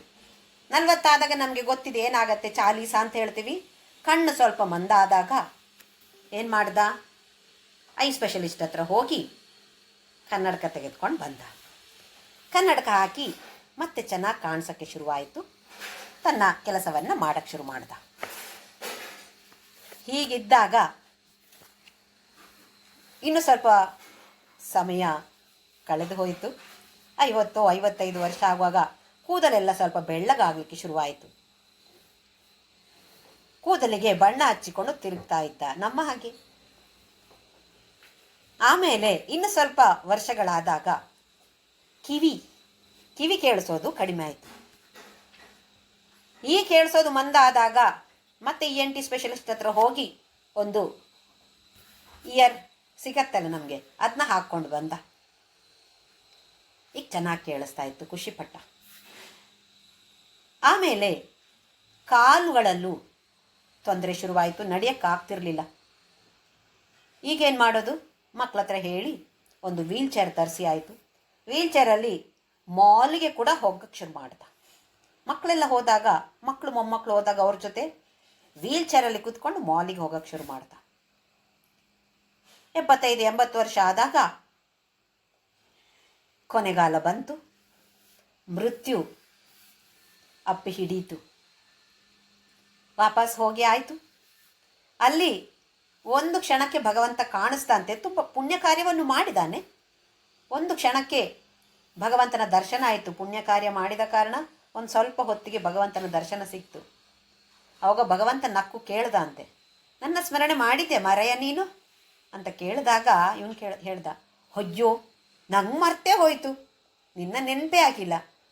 ನಾನು ನಿನ್ನ ಹತ್ರ ಹೇಳಿದ್ದಲ್ವಾ, ನನಗೆ ಮರ್ತು ಹೋಗುತ್ತೆ, ನನಗೆ ಒಂದ್ಸಲ ಜ್ಞಾಪಕ ಮಾಡಿಸು, ನೆನಪು ಮಾಡಿಸು ಅಂತ ಹೇಳಲಿಲ್ವಾ, ನೀನೇನು ಮಾಡಿದೆ ಹಾಗಾದರೆ ಅಂತೇಳಿ ಭಗವಂತನ ಜೊತೆ ಜಗಳ ಶುರು ಮಾಡ್ದಂತೆ. ಅದಕ್ಕೆ ಭಗವಂತ ನಗ್ತಾ ಹೇಳ್ದಂತೆ, ಓಹೋ ನಾನು ನಿನಗೆ ನೆನಪು ಮಾಡಿಸಿಲ್ವಾ, 40 ವರ್ಷಕ್ಕೆ ಕಣ್ಣು ಮಂದ ಆದಾಗ ಒಂದು ನನಗೆ ನೆನಪು ಮಾಡಿಸಿರೋದು. ಆಯಿತು, ಸಮಯ ಬರೋ ಕಾಲ ಹತ್ರ ಆಗ್ತಾ ಇದೆ, ಹುಷಾರಾಗಿರು. ಏನು? ಕಣ್ಣು ಕಾಣಿಸ್ದೇ ಇದ್ದಾಗ ಒಳಗಿನ ಕಣ್ಣನ್ನು ತೆರಿ, ಭಗವಂತನನ್ನು ಕಾಣುವ ಪ್ರಯತ್ನವನ್ನು ಮಾಡು. ಹೊರಗಿನ ಕಣ್ಣಿನಿಂದ ಬಾಹ್ಯ ಪ್ರಪಂಚವನ್ನು ನೋಡಿ ಅದೇ ಪ್ರಪಂಚದಲ್ಲಿ ಮುಳುಗಿ ಹೋಗ್ತೀಯಾ. ಅದಕ್ಕೆ ಒಳಗಿನ ಕಣ್ಣನ್ನು ತೆರಿ ನೀನು ಅಂಥೇಳಿ ಕಣ್ಣನ್ನು ಸ್ವಲ್ಪ ಮಂದ ಮಾಡಿದೆ.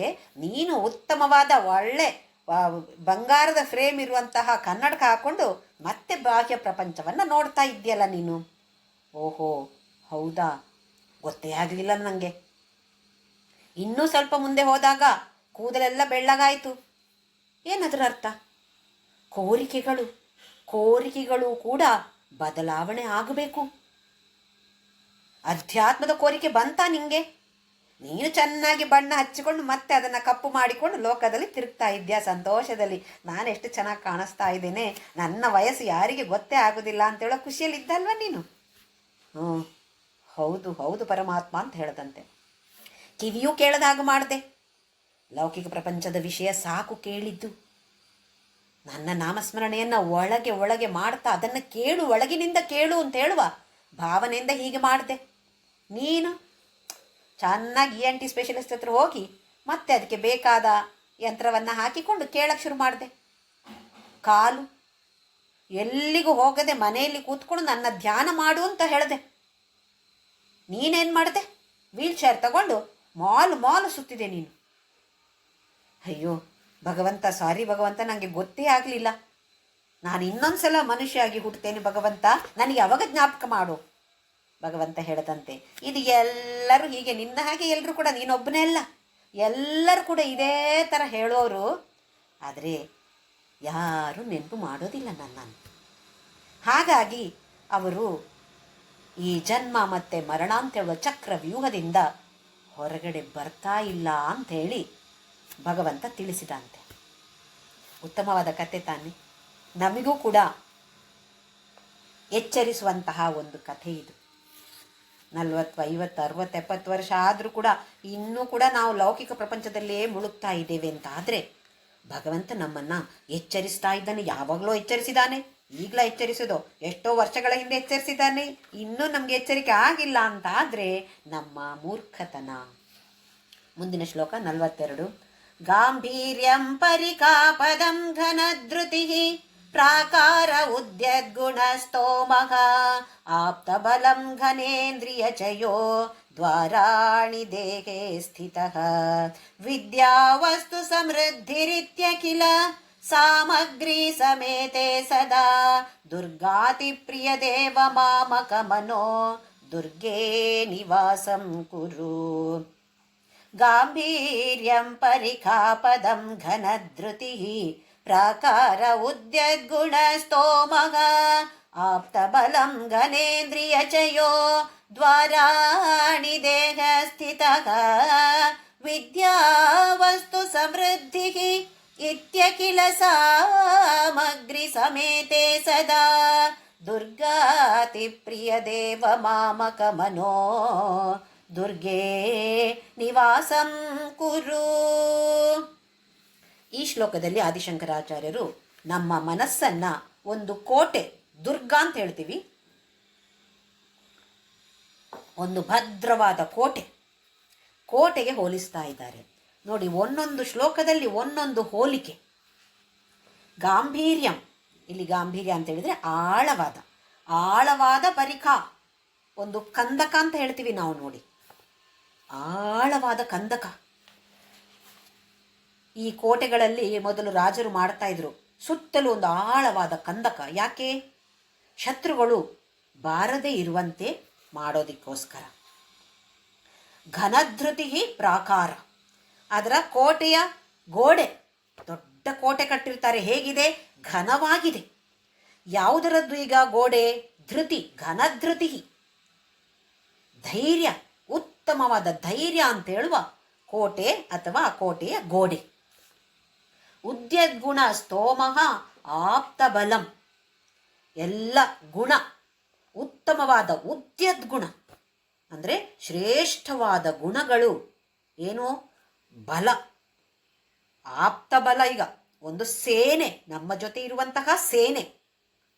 ಪ್ರತಿಯೊಂದು ಒಳ್ಳೆಯ ಗುಣವು ಒಂದು ಸೈನಿಕ. ಎಲ್ಲರೂ ಸೇರಿ ಹಲವಾರು ಉತ್ತಮ ಗುಣಗಳಿವೆ ತಾನೆ ನಮ್ಮಲ್ಲಿ. ಇದೆಲ್ಲ ಸೇರಿ ಒಂದು ಉತ್ತಮವಾದ ಸೇನೆ ಆಗಿದೆ. ಘನೇಂದ್ರಿಯ ಚಯೋ ದ್ವಾರಾಣಿ ದೇಹ ಸ್ಥಿತಃ, ಎಲ್ಲ ಇಂದ್ರಿಯ, ಘನವಾದ ಇಂದ್ರಿಯಗಳು, ಜ್ಞಾನೇಂದ್ರಿಯಗಳು, ಕರ್ಮೇಂದ್ರಿಯಗಳು, ಇದೆಲ್ಲವೂ ಕೂಡ ದ್ವಾರಗಳು. ಈ ದ್ವಾರದ ಮೂಲಕ ತಾನೇ ಎಲ್ಲವೂ ಬರುವಂಥದ್ದು, ಹೋಗುವಂಥದ್ದು. ನಮಗೆ ಬರುವಂಥದ್ದೆಲ್ಲ ಜ್ಞಾನೇಂದ್ರಿಯಗಳ ಮೂಲಕ, ಹೋಗುವಂಥದ್ದೆಲ್ಲ ಕರ್ಮೇಂದ್ರಿಯಗಳ ಮೂಲಕ. ಇದೆಲ್ಲವೂ ಬಾಗಿಲುಗಳು. ಹೇಗಿದೆ? ಘನ ಇಂದ್ರಿಯ, ಈ ಒಳ್ಳೆ ಶ್ರೇಷ್ಠವಾದ ಇಂದ್ರಿಯಗಳು ಗಟ್ಟಿಯಾಗಿದೆ. ದ್ವಾರಗಳು ಯಾವುದು ಲೂಸ್ ಆಗಿಲ್ಲ, ಎಲ್ಲ ಘನವಾಗಿದೆ, ಉತ್ತಮವಾದ ಬಾಗಿಲುಗಳು. ವಿದ್ಯಾ ವಸ್ತು ಸಮೃದ್ಧಿ ಇತ್ಯಖಿಲ ಸಾಮಗ್ರಿ ಸಮೇತೆ ಸದಾ. ನಮ್ಗೆ ಯಾರಾದರೂ, ಈಗಿನ ಕಾಲದಲ್ಲಿ ಇಲ್ಲ ಅಲ್ಲ, ಇದೆ, ಯುದ್ಧಗಳು ಈಗಲೂ ನಡೀತಾ ಇದೆ, ಅದು ಬೇರೆ ಸಂಗತಿ. ಆದರೆ ಹಿಂದಿನ ಕಾಲದಲ್ಲಿ ಸಾಮಗ್ರಿಗಳನ್ನೆಲ್ಲ ಸೇರಿಸಿಡ್ತಾ ಇದ್ರು ಕೋಟೆಯ ಒಳಗೆ. ರಾಜರು ಈ ಉಪಾಯವನ್ನ ಮಾಡ್ತಾ ಇದ್ರು. ಯಾರಾದರೂ ದಂಡೆತ್ತಿ ಬರ್ತಾರೆ ಅಂತ ಆದರೆ ಸಾಮಾನುಗಳನ್ನೆಲ್ಲ ಮೊದಲು ಸೇರಿಸಿಡೋದು, ಪ್ರಜೆಗಳಿಗೆ ಯಾರಿಗೂ ಕಷ್ಟ ಆಗಬಾರ್ದು ಅಂತ. ಹಾಗೆ ಇಲ್ಲಿ ಆದಿಶಂಕರಾಚಾರ್ಯರು ಹೇಳ್ತಿದ್ದಾರೆ, ಎಲ್ಲ ವಿದ್ಯೆ ಅಂತೇಳುವ, ಜ್ಞಾನ ಅಂತೇಳುವ ವಸ್ತು ಸಮೃದ್ಧಿಯಾಗಿದೆ. ಯಾವ ಥರದ ವಿದ್ಯೆ? ಲೌಕಿಕ ವಿದ್ಯೆಯೂ ಬೇಕು, ಅದರ ಜೊತೆ ಈ ಅಧ್ಯಾತ್ಮ ವಿದ್ಯೆ. ಓ ಶಿವ, ಸಮೃದ್ಧಿಯಾಗಿದೆ, ಎಲ್ಲವನ್ನು ಸಾಮಗ್ರಿ ಸಮೇತೆ ಸದಾ, ಬೇಕಾದ ವಸ್ತು ಸಾಮಗ್ರಿಗಳು ಎಲ್ಲವನ್ನ ಕೂಡಿಟ್ಟಿದ್ದೇನೆ. ದುರ್ಗಾತಿ ಪ್ರಿಯ ದೇವ ಮಾಮಕ ಮನಃ, ನನ್ನ ಮನಸ್ಸು. ಇಲ್ಲಿ ನೋಡಿ, ದುರ್ಗಾ ಅತಿ ಪ್ರಿಯ ದೇವ ಅಂತ ಹೇಳಿದ್ರೆ, ದುರ್ಗೆ ಅಂತ ಹೇಳಿದ್ರೆ ನಮಗೆ ಗೊತ್ತಿದೆ, ಶಿವನ ಪತ್ನಿಯ ಒಂದು ರೂಪ. ದುರ್ಗೆ ಅಂತ ಹೇಳಿದ್ರು ನಿಮ್ಗೆ ಇಷ್ಟ, ತುಂಬ ಅತಿ ಪ್ರಿಯ ನೀನು. ದುರ್ಗೆಗೂ ನೀನು ಪ್ರಿಯ, ನಿನಗೂ ದುರ್ಗೆ ಅಂದರೆ ಪ್ರಿಯ. ಅಥವಾ ಇನ್ನೊಂದು ಅರ್ಥದಲ್ಲಿ ಕೋಟೆ, ದುರ್ಗಾ ಅಂತ ಹೇಳಿದ್ರೆ ಇನ್ನೊಂದು ಅರ್ಥ ಕೋಟೆ. ಎಲ್ಲ ಕೋಟೆ, ಭದ್ರವಾದ ಕೋಟೆ ಅಂದರೆ ನಿಂಗೆ ಇಷ್ಟ ತಾನೇ. ಆ ಕೋಟೆ ಯಾವುದೀಗ? ಮಾಮಕ ಮನಃ, ನನ್ನ ಮನಸ್ಸು ಅಂತ ಹೇಳುವ ಈ ಕೋಟೆಯಲ್ಲಿ, ದುರ್ಗೆ ಅಂತ ಹೇಳಿದ್ರೆ ನನ್ನ ಕೋಟೆ, ಮನಸ್ಸು ಅಂತ ಹೇಳುವ ಈ ಕೋಟೆಯಲ್ಲಿ ನಿವಾಸಂ ಕುರು, ನೀನು ಬಂದು ವಾಸ ಮಾಡು. ವಾಸ ಮಾಡಬೇಕಿದ್ರೆ ಏನೆಲ್ಲ ಬೇಕು? ಆಳವಾದ ಕಂದಕ. ಅದು ಯಾವುದು? ಘನಧೃತಿ. ನಮಗೆ ಧೃತಿ ಅಂತ ಹೇಳುವ ಒಂದು ದೊಡ್ಡ ಪ್ರಾಕಾರ ಬೇಕು. ಹಾಗಿದ್ರೆ ಮಾತ್ರ ಕಂದಕ ಕೂಡ ಆಳವಾಗಿ ಮಾಡಲಿಕ್ಕೆ ಸಾಧ್ಯ. ಆಮೇಲೆ ಸೇನೆ ಬೇಕು, ದೊಡ್ಡ ಸೇನೆ ಬೇಕು ಯುದ್ಧಕ್ಕೆ. ನಮ್ಮಲ್ಲಿರುವಂತಹ ಉತ್ತಮವಾದ ಗುಣಗಳೇ ಈ ಸೇನೆ. ಆಮೇಲೆ ಇಂದ್ರಿಯಗಳು ಎಷ್ಟು ದೃಢವಾಗಿರಬೇಕು. ಜ್ಞಾನೇಂದ್ರಿಯ, ಲೋಕದಿಂದ ವಿಷಯಗಳನ್ನೆಲ್ಲ ನಾವು ಒಳಗೆ ತೆಗೆದುಕೊಳ್ಳುವಂಥದ್ದು, ಗ್ರಹಿಸುವಂಥದ್ದು ಈ ಜ್ಞಾನೇಂದ್ರಿಯಗಳ ಮೂಲಕ. ಏನೇನೋ ಸಿಕ್ಕಿದ್ದನ್ನೆಲ್ಲ ತೆಗೆದುಕೊಂಡ್ರೆ ಸಮಯ ವ್ಯರ್ಥ. ಯಾವುದು ಬೇಕು ಅದನ್ನು ಮಾತ್ರ ಗ್ರಹಿಸಬೇಕು. ಎಲ್ಲರನ್ನೂ ಬಾಗಿಲಿನ ಮೂಲಕ ಒಳಗೆ ಬಿಡಬಾರ್ದು. ಅಲ್ಲಿ ಒಬ್ಬ ಸೆಕ್ಯೂರಿಟಿನ ಇಡಬೇಕು, ಗಾರ್ಡ್ ಬೇಕಲ್ಲಿ, ಆರಕ್ಷಕ ಭಟರು ಬೇಕಲ್ಲಿ. ಕೋಟೆಯ ಒಳಗಡೆ ಎಲ್ಲರೂ ಬರಬಾರ್ದು. ಶತ್ರುಗಳು ಯಾರು ಅಂತ ಗೊತ್ತಾಗಬೇಕು ತಾನೆ. ಹಾಗೆ ಶತ್ರುಗಳು ಯಾವುದು ಶತ್ರು ಅಂತ ಮೊದಲು ನಾವು ತಿಳುವಳಿಕೆ ಬೇಕು, ಇದರ ಬಗ್ಗೆ ಜ್ಞಾನ ಬೇಕು. ಆಮೇಲೆ ವಿದ್ಯಾ ವಸ್ತು, ಈ ಥರದ ಎಲ್ಲವನ್ನು ಸೇರಿಸಿಟ್ಟಿದ್ದೇನೆ. ಇನ್ನು ನೀನು ಬಂದು ಅಲ್ಲಿ ಕೂತ್ಕೊಳ್ಳೋದು ಮಾತ್ರ ಬಾಕಿ. ಇಂತಹ ಉತ್ತಮವಾದ ನನ್ನ ಮನಸ್ಸು ಅಂತ ಹೇಳುವ ಈ ಕೋಟೆಯಲ್ಲಿ ನೀನು ಬಂದು ಭದ್ರವಾಗಿ ಕುಳಿತುಕೋ. ಒಂದು ಆಮಂತ್ರಣವನ್ನು ಪರಮಶಿವನಿಗೆ ಆದಿಶಂಕರಾಚಾರ್ಯರು ಭಕ್ತಿಯಿಂದ ಕೊಡ್ತಿದ್ದಾರೆ. ಒಂದ್ಸಲ ಒಬ್ಬ ಪೇಂಟರ್ ಒಬ್ಬ ಇದ್ದಂತೆ. ತುಂಬ ಚೆನ್ನಾಗಿ ಕಲೆಗಳನ್ನು ಚಿತ್ರಿಸ್ತಾ ಇದ್ದ ಚಿತ್ರಕಾರ. ನನಗೆ ಅವನ ಹೆಸರು ಮರೆತೋಗಿದೆ, ಯಾವುದೋ ಇಂಗ್ಲೀಷಿನವನೊಬ್ಬ. ಅವನು ಒಂದ್ಸಲ ಒಂದು ಅದ್ಭುತವಾದ ಕೃತಿಯನ್ನು ರಚನೆ ಮಾಡಿದ ಚಿತ್ರವನ್ನು. ಹೇಗೆ ಅಂತೇಳಿದ್ರೆ, ಒಂದು ಭಕ್ತನ ಹೃದಯದ ಚಿತ್ರ. ಹೊರಗಿನಿಂದ ಯೇಸು ಕ್ರಿಸ್ತ ಬಂದು ಬಾಗಿಲು ತಟ್ಟುವಂಥದ್ದು, ಕದ, ನಮ್ಮ ಹೃದಯ ಅಂತ ಹೇಳುವ ಕದವನ್ನು ತಟ್ಟುವಂಥದ್ದು. ಅದಕ್ಕೆ ತುಂಬ ಜನ ಬಂದು ಭಾರಿ ಚೆನ್ನಾಗಿದೆ ಅಂತ ಹೇಳಿ ಅವನಿಗೆ ಶಾಬಾಸ್ಗಿರಿಯನ್ನು ಕೊಟ್ಟರಂತೆ. ಒಬ್ಬ ವ್ಯಕ್ತಿ ಮಾತ್ರ ಬಂದು ಕೇಳ್ದಂತೆ, ನೀನು ಇದರಲ್ಲೊಂದು ತಪ್ಪು ಮಾಡಿದ್ಯಲ್ಲ. ಏನು? ಈ ಹೃದಯ ಅಂತೇಳೋ ಒಂದು ಮನೆಯನ್ನು ನೀನು ತೋರಿಸಿದ್ಯಾ, ಆದರೆ ಅದಕ್ಕೆ ಬಾಗಿಲು ತೆಗಿಲಿಕ್ಕೆ ನೀನು ಅದಕ್ಕೆ ಕೈಯೇ ಕೊಟ್ಟಿಲ್ವಲ್ಲ, ಬಾಗಿಲು ತೆಗೆಯೋದು ಹೇಗೆ? ಅದಕ್ಕೆ ಈ ಚಿತ್ರಕಾರ ಹೇಳ್ದಂತೆ, ಇದನ್ನು ಧ್ಯಾನವಿಟ್ಟು ಗಮನಿಸು. ಇದಕ್ಕೆ ಹೊರಗಿನಿಂದ ಬಾಗಿಲಿಗೆ ಕೈ ಇಲ್ಲ, ಇದಕ್ಕಿರುವಂಥದ್ದು ಒಳಗಿನಿಂದ. ಯಾರು ಬಂದು ಕೂಡ ಹೊರಗಿನಿಂದ ನಮ್ಮ ಹೃದಯದ ಕದವನ್ನು ತೆರೀಲಿಕ್ಕೆ ಸಾಧ್ಯವಿಲ್ಲ, ನಾವೇ ಒಳಗಿನಿಂದ ತೆರಿಬೇಕಷ್ಟೇ. ಎಷ್ಟು ಅದ್ಭುತವಾಗಿ ಚಿತ್ರ ಇದು, ನಿಜವಾಗಿ ನಡೆದಂಥದ್ದು. ಇದು ಚಿತ್ರವನ್ನು ಎಷ್ಟು ಚೆನ್ನಾಗಿ ಮಾಡಿದ್ದಾನೆ ನೋಡಿ ಅವನು. ಹೊರಗಿನಿಂದ ಅದಕ್ಕೆ ಬಾಗಿಲಿದೆ, ಆದರೆ ಅದರ ಬಾಗಿಲು ತೆಗಿಲಿಕ್ಕೊಂದು ಕೈ ಬೇಕು ತಾನೆ, ಹಿಡಿಬೇಕು ತಾನೆ. ಆ ಹಿಡಿಯೇ ಇಲ್ಲ. ಅಂದರೆ ಭಗವಂತ ಬಂದರೂ ಕೂಡ ಹೊರಗಿನಿಂದ ತೆಗಿಲಿಕ್ಕೆ ಸಾಧ್ಯ ಇಲ್ಲ. ನಾವೇ ನಮ್ಮ ಸ್ವಪ್ರಯತ್ನದಿಂದ ಮಾಡಬೇಕು. ಆ ಸ್ವಪ್ರಯತ್ನ ಬರಬೇಕು ಅಂತಾದರೆ ಭಗವಂತನ ಅನುಗ್ರಹ ಬೇಕೇ ಬೇಕು. ಹಾಗೆ ಇದನ್ನು ತಿಳಿದುಕೊಂಡು ನಾವು ಉತ್ತಮವಾದ ಸೇನೆಯನ್ನು ಸಿದ್ಧ ಮಾಡಿಕೊಳ್ಬೇಕು ಒಳಗಡೆ. ಹಾಗಿದ್ರೆ ಮಾತ್ರ ಭಗವಂತ ಬಂದು ನಮ್ಮ ಹೃದಯ ಅಂತೇಳುವ ಈ ಕೋಟೆಯಲ್ಲಿ ನಿವಾಸ ಮಾಡಲಿಕ್ಕೆ ಸಾಧ್ಯ ಆಗತ್ತೆ. ಮುಂದಿನ ಶ್ಲೋಕ 43ನೇ ಶ್ಲೋಕ. ಮಾ ಗಚ್ಚ ತ್ವಮಿತಸ್ತತೋ ಗಿರಿಶಭೋ ಮಯ್ಯೇವ ವಾಸಂ ಕುರು ಸ್ವಾಮಿನ್ನಾದಿಕಿರಾತ ಮಾಮಕಮನಃ ಕಾಂತಾರ ಸೀಮಾಂತರೇ ವರ್ತಂತೆ ಬಹುಶೋ ಮೃಗಾ ಮದಜುಷೋ ಮಾತ್ಸರ್ಯ ಮೋಹಾದಯಃ ತಾನ್ ಹತ್ವಾ ಮೃಗಯಾ ವಿನೋದ ರುಚಿತಾ ಲಾಭಂ ಚ ಸಂಪ್ರಾಪ್ಸ್ಯಸಿ. ಮಾ ಗಚ್ಚ ತ್ವಮಿತಸ್ತತೋ ಗಿರಿಶಭೋ ಮಯ್ಯೇವ ವಾಸಂ ಕುರು ಸ್ವಾಮಿನ್ ಅಸ್ಥಿರದೇವ ಸ್ವಾಮಿನ್ ಆದಿಕಿರಾತ ಮಾಮಕಮನಃ ಕಾಂತಾರ ಸೀಮಾಂತರೇ ವರ್ತಂತೆ ಬಹುಶೋ ಮೃಗಾ ಮದಜುಷೋ ಮಾತ್ಸರ್ಯ ಮೋಗಾದಯಃ ತಾನ್ ಹತ್ವಾ ಮೃಗಯಾ ವಿನೋದ ರುಚಿತ ಲಾಭಂ ಚ ಸಂಪ್ರಾಪ್ಸ್ಯಸಿ. ಮತ್ತೊಂದು ಅದ್ಭುತವಾದ ಶ್ಲೋಕ. ಇಲ್ಲಿ ಆದಿಶಂಕರಾಚಾರ್ಯರು ಮನಸ್ಸನ್ನ ಒಂದು ದಟ್ಟವಾದ ಅಡವಿಗೆ ಹೋಲಿಸ್ತಾರೆ. ಮಾಗಚ್ಚ, ಶಿವ ಇದನ್ನು ಬಿಟ್ಟು ಹೋಗಬೇಡ. ತ್ವಂ ಇತಃ ತತಃ, ಇಲ್ಲಿ ಅಲ್ಲಿ ಯಾಕೆ ಹೋಗ್ತೀಯ ಶಿವ ನೀನು? ಗಿರಿಶಭೋ, ಹೇ ಗಿರೀಶ, ಮಯ್ಯೇವ ವಾಸಂ ಕುರು, ನನ್ನಲ್ಲಿಯೇ ವಾಸ ಮಾಡು ನೀನು. ಮಯಿ ಏವ, ನನ್ನ ಹೃದಯದಲ್ಲಿಯೇ ವಾಸ ಮಾಡು ಶಿವ. ಯಾಕೆ ಅಂತ ಹೇಳ್ತಿದ್ದಾರೆ ನೋಡಿ. ಸ್ವಾಮಿನ್ ಆದಿಕಿರಾತ, ನೀನು ಆದಿಕಿರಾತ. ನೀನು ಕಿರಾತ ಅಂತ ಹೇಳಿದರೆ ಬೇಡ, ಬೇಟೆಯಾಡುವ ಬೇಡ. ಅಡವಿಯಲ್ಲಿ ಬೇಟೆಯಾಡುವಂತಹ ಬೇಡ ನೀನು. ಇದು ನಮಗೆ ಪುರಾಣದಲ್ಲಿ ಬರುತ್ತೆ. ಅರ್ಜುನ ತಪಸ್ಸನ್ನು ಮಾಡ್ತಾನೆ. ಈ ತಪಸ್ಸನ್ನ, ಶಿವನ ತಪಸ್ಸನ್ನ ಮಾಡಿ ಶಿವ ಕಿರಾತನ ರೂಪದಲ್ಲಿ ಬರ್ತಾನೆ. ಅದು ಶಿವ ಅಂತ ಅವನಿಗೆ ಗೊತ್ತಾಗೋದಿಲ್ಲ. ಅಹಂಕಾರದಿಂದ ಆ ಕಿರಾತನ ಜೊತೆ ಫೈಟಿಂಗ್, ಯುದ್ಧ ನಡೆಯತ್ತೆ. ಆಮೇಲೆ ಕೊನೆಯಲ್ಲಿ ಅಹಂಕಾರವನ್ನು ಬಿಟ್ಟಾಗ, ಯಾಕೆಂದ್ರೆ ಅವನಿಗೆ, ಅರ್ಜುನನಿಗೆ ಗೆಲ್ಲಿಗೆ ಸಾಧ್ಯವೇ ಆಗ್ತಾ ಇಲ್ಲ. ಅವಾಗ ಗೊತ್ತಾಯಿತು, ಓಹೋ ಇದ್ಯಾವುದೋ ಸಾಮಾನ್ಯ ಮನುಷ್ಯ ಅಲ್ಲ ಅಂತ ಗೊತ್ತಾದಾಗ ಪರಮಶಿವ ತನ್ನ ನಿಜ ರೂಪವನ್ನು ತೋರಿಸ್ತಾನೆ. ಹಾಗಾಗಿ ಅವನಿಗೆ ಆದಿಕಿರಾತ ಅಂತ ಇಲ್ಲಿ ಆದಿಶಂಕರಾಚಾರ್ಯರು ಹೇಳ್ತಿದ್ದಾರೆ. ಸ್ವಾಮಿ ನೀನು ಆದಿಕಿರಾತ. ಬೇಡರಿಗೆ, ಯಾವತ್ತೂ ಕೂಡ ಬೇಡರಿಗೆ ಅತಿಯಾದ ಕ್ರೂರ ಮೃಗವನ್ನು ಬೇಟೆಯಾಡಿದಾಗ ಒಂದು ಸಂತೋಷ ಸಿಗತ್ತಂತೆ.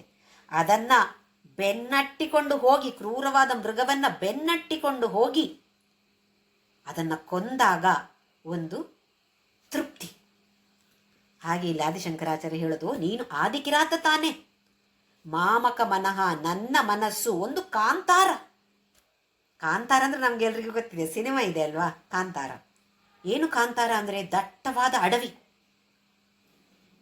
ಈ ಕಾಂತಾರದಲ್ಲಿ, ಇದರ ಸೀಮೆಯಲ್ಲಿ ವರ್ತಂತೆ ಬಹುಶೋ ಮೃಗ ಮದಜುಷೋ, ಈ ನನ್ನ ಮನಸ್ಸು ಅಂತ ಹೇಳುವ ದಟ್ಟವಾದ ಅಡವಿಯಲ್ಲಿ ಕ್ರೂರವಾದ ಜಂತುಗಳಿವೆ ಶಿವ. ಏನು ಈ ಮೃಗಗಳು? ಮಾತ್ಸರ್ಯ ಮೋಹಾದಯ, ಮದ ಮಾತ್ಸರ್ಯ ಕಾಮ ಕ್ರೋಧ ಇದೆಲ್ಲವೂ ಕೂಡ ಆದಿ ಅಂತೇಳಿದ್ರೆ ಇತ್ಯಾದಿಗಳು. ಮೋಹ ಎಲ್ಲ ಕಂಡದ್ದಕ್ಕೆಲ್ಲ ಅಟ್ಯಾಚ್ಮೆಂಟ್, ವ್ಯಾಮೋಹ ಇದೆಲ್ಲವೂ ಯಾವುದಕ್ಕೆ ಹೋಲಿಸಿದ್ದಾರೆ ಆದಿಶಂಕರಾಚಾರ್ಯರು? ಎಷ್ಟು ಅದ್ಭುತವಾಗಿ ನೋಡಿ, ಕ್ರೂರ ಜಂತುಗಳಿಗೆ. ತಾನ್ ಹತ್ವ ಶಿವ, ನೀನು ಅದನ್ನೆಲ್ಲ ಕೊಂದು ಮೃಗಯಾ ವಿನೋದ, ನಿಂಗೆ ಕ್ರೂರ ಮೃಗಗಳನ್ನು ಕೊಲ್ಲುವಂಥದ್ದು ಒಂದು ವಿನೋದ ತಾನೆ, ಮನರಂಜನೆ ತಾನೆ ನಿನಗೆ ಅದು. ಹಾಗಾದರೆ ಅದನ್ನೆಲ್ಲ ಕೊಂದು ರುಚಿತಾಲಾಭಂಚ ಸಂಪ್ರಾಪ್ಸಿಸಿ ಎಷ್ಟು ಅದ್ಭುತವಾದ ತೃಪ್ತಿಯನ್ನ, ಆನಂದವನ್ನು ನೀನು ಹೊಂದ್ತೀಯ ಶಿವ. ನಿನಗೂ ಒಳ್ಳೆಯದು, ನನಗೂ ಒಳ್ಳೆಯದು. ನನ್ನಲ್ಲಿರುವಂತಹ ಈ ಷಡ್ವೈರಿಗಳು, ಇನ್ನೆಷ್ಟು ವೈರಿಗಳಿವೆಯೋ, ಇದು ಬಹಳ ಘನವಾದ ವೈರಿಗಳು. ಚಿಕ್ಕ ಪುಟ್ಟ ವೈರಿಗಳು ಹಲವಾರಿವೆ, ಹಲವಾರು ಮೃಗಗಳಿವೆ, ಕ್ರೂರವಾದ ಮೃಗಗಳಿವೆ. ಇದನ್ನೆಲ್ಲವನ್ನು ನೀನು ಕೊಂದು ವಿನೋದದಿಂದ ಇಲ್ಲಿರ್ಬೋದು. ಅಲ್ಲಿ ಅಡವಿ, ಇಲ್ಲಿ ಅಡವಿ, ಯಾಕೆ ಹುಡುಕಿಕೊಂಡು ಹೋಗ್ತೀಯ ಶಿವ? ಅಲ್ಲಿರುವಂತಹ ಮೃಗಗಳಿಗಿಂತಲೂ ಕ್ರೂರವಾದ ಮೃಗಗಳು ನನ್ನ ಹೃದಯದಲ್ಲಿವೆ. ಎಷ್ಟು ಉತ್ತಮವಾಗಿ ಹೋಲಿಸ್ತಾ ಇದ್ದಾರೆ, ಇದಲ್ವೇ? ಎಂತಹ ಕ್ರೂರ ಜಂತುಗಳಿದ್ದಾವೆ ನಮ್ಮ ಹೃದಯದಲ್ಲಿ. ಇದಕ್ಕಿಂತ ದಟ್ಟ ಅಡವಿ ಇನ್ನೆಲ್ಲಿದೆ? ಇದಕ್ಕಿಂತ ಕಾಂತಾರ ಇನ್ಯಾವುದಾದ್ರೂ ಬೇಕಾ? ಇತ ಮಾಗಚ್ಚ, ಹೋಗ್ಬೇಡ. ತ್ವಾಂ ಇತಃ ತತಃ, ಅಯ್ಯಯ್ಯೋ ಎಲ್ಲಿ ಕ್ರೂರ ಮೃಗ ಇದೆ ಅಂತ ಹುಡುಕ್ತಾ ಇದೆಯಾ ಶಿವ? ಇಲ್ಲಿ ಅಲ್ಲಿ ಹುಡುಕಿಕೊಂಡು ಹೋಗ್ತಾ ಇದೆಯಾ? ಅಯ್ಯೋ ಹೋಗ್ಬೇಡ ಶಿವ, ಇಲ್ಲಿಯೇ ನನ್ನ ಮನಸ್ಸಿನಲ್ಲಿಯೇ ವಾಸ ಮಾಡು. ಎಷ್ಟು ಭಯಂಕರವಾದ ಜಂತುಗಳಿವೆ. ಇದನ್ನೆಲ್ಲ ಕೊಂದಾಗ ನಿನಗೆ ಎಷ್ಟು ವಿನೋದ, ಎಷ್ಟು ತೃಪ್ತಿ. ಇದರಿಂದ ನಿನಗೂ ಲಾಭ, ನನಗೂ ಲಾಭ. ನನ್ನಲ್ಲಿರುವಂತಹ ಈ ಎಲ್ಲ ಕಾಮ ಕ್ರೋಧ ಮದ ಮೋಹ ಮಾತ್ಸರ್ಯ ಅಂತ ಹೇಳುವ ಈ ಎಲ್ಲ ಜಂತುಗಳನ್ನು ನೀನು ಕೊಂದ್ರೆ ನಾನು ಉತ್ತಮನಾಗ್ತೇನೆ. ನಿನಗೂ ಎಂತಹ ತೃಪ್ತಿ ಶಿವ, ನಿನಗೂ ಲಾಭ, ನನಗೂ ಲಾಭ ಅಲ್ವೇ? ಹಾಗಾದರೆ ಇದು ಯಾಕೆ ನೀ ಮಾಡಬಾರ್ದು ಶಿವ? ಇಲ್ಲಿ ಬಿಟ್ಟು ಹೋಗಬೇಡ. ಮಾಗಚ್ಚ, ಹೋಗಲೇಬೇಡ ಶಿವ, ನನ್ನಲ್ಲಿಯೇ ವಾಸ ಮಾಡು. ಮುಂದಿನ ಶ್ಲೋಕ 44ನೇದು. ಕರಲಗ್ನ ಮೃಗ ಕರೀಂದ್ರ ಭಂಗೋ ಘನ ಶಾರ್ದೂಲ ವಿಖಂಡನೋಸ್ತ ಜಂತು ಗಿರಿಶೋ ವಿಷದಾಕೃತಿಶ್ಚ ಚೇತ ಕುಹರೆ ಪಂಚಮುಖೋಸ್ತಿ ಮೇ ಕುತೋಭಿಃ. ಕರಲಗ್ನ ಮೃಗ ಕರೀಂದ್ರ ಭಂಗೋ ಘನ ಶಾರ್ದೂಲ ವಿಖಂಡನೋಸ್ತ ಜಂತು ಗಿರಿಶೋ ವಿಷದಾಕೃತಿಶ್ಚ ಚೇತ ಕುಹರೆ ಪಂಚಮುಖೋಸ್ತಿ ಮೇ ಕುತೋ ಭೀಃ. ಇಲ್ಲಿ ಶಿವನನ್ನ ಸಿಂಹಕ್ಕೆ ಹೋಲಿಸ್ತಾ ಇದ್ದಾರೆ. 5 ಮುಖಗಳು, ಪಂಚಮುಖ ಅಂತ ಹೇಳಿದ್ರೆ 5 ಮುಖಗಳು. ಹಾಗೆಯೇ ಸಿಂಹಕ್ಕೂ ಕೂಡ 5 ಮುಖಗಳು ಇಲ್ಲದೇ ಇದ್ರೂ ಕೂಡ ರಾಜ, ಅಡವಿಯ ರಾಜ ಆದ ಕಾರಣ ಸಿಂಹಕ್ಕೂ ಕೂಡ ಪಂಚಮುಖ ಅಂತ ಹೆಸರಿದೆ. ಕರಲಗ್ನ ಮೃಗ ಕರೀಂದ್ರ ಭಂಗೋ, ಕೈಯಲ್ಲಿ ಒಂದು ಮೃಗವನ್ನ ಹಿಡಿದುಕೊಂಡಿರುವಂತಹ ಕರೀಂದ್ರ ಭಂಗೋ. ಶಿವ ಒಂದು ಸಲ ಗಜಾಸುರ ಅಂತೇಳಿ ಒಬ್ಬ ಅಸುರನನ್ನ ಕೊಂದಿರ್ತಾನೆ. ಹಾಗಾಗಿ ಕರೀಂದ್ರ, ಕರೀಂದ್ರ ಅಂತ ಹೇಳಿದ್ರೆ ಆನೆ, ಗಜೇಂದ್ರ ಅಂತ ಹೇಳ್ತೀವಲ್ಲ, ಗಜೇಂದ್ರ ಅದು. ಭಂಗೋ ಘನ ಶಾರ್ದೂಲ ವಿಖಂಡನೋಸ್ತ ಜಂತು. ಹಾಗೆಯೇ ಇನ್ನೊಂದು ವ್ಯಾಘ್ರಾಸುರ, ಹುಲಿ.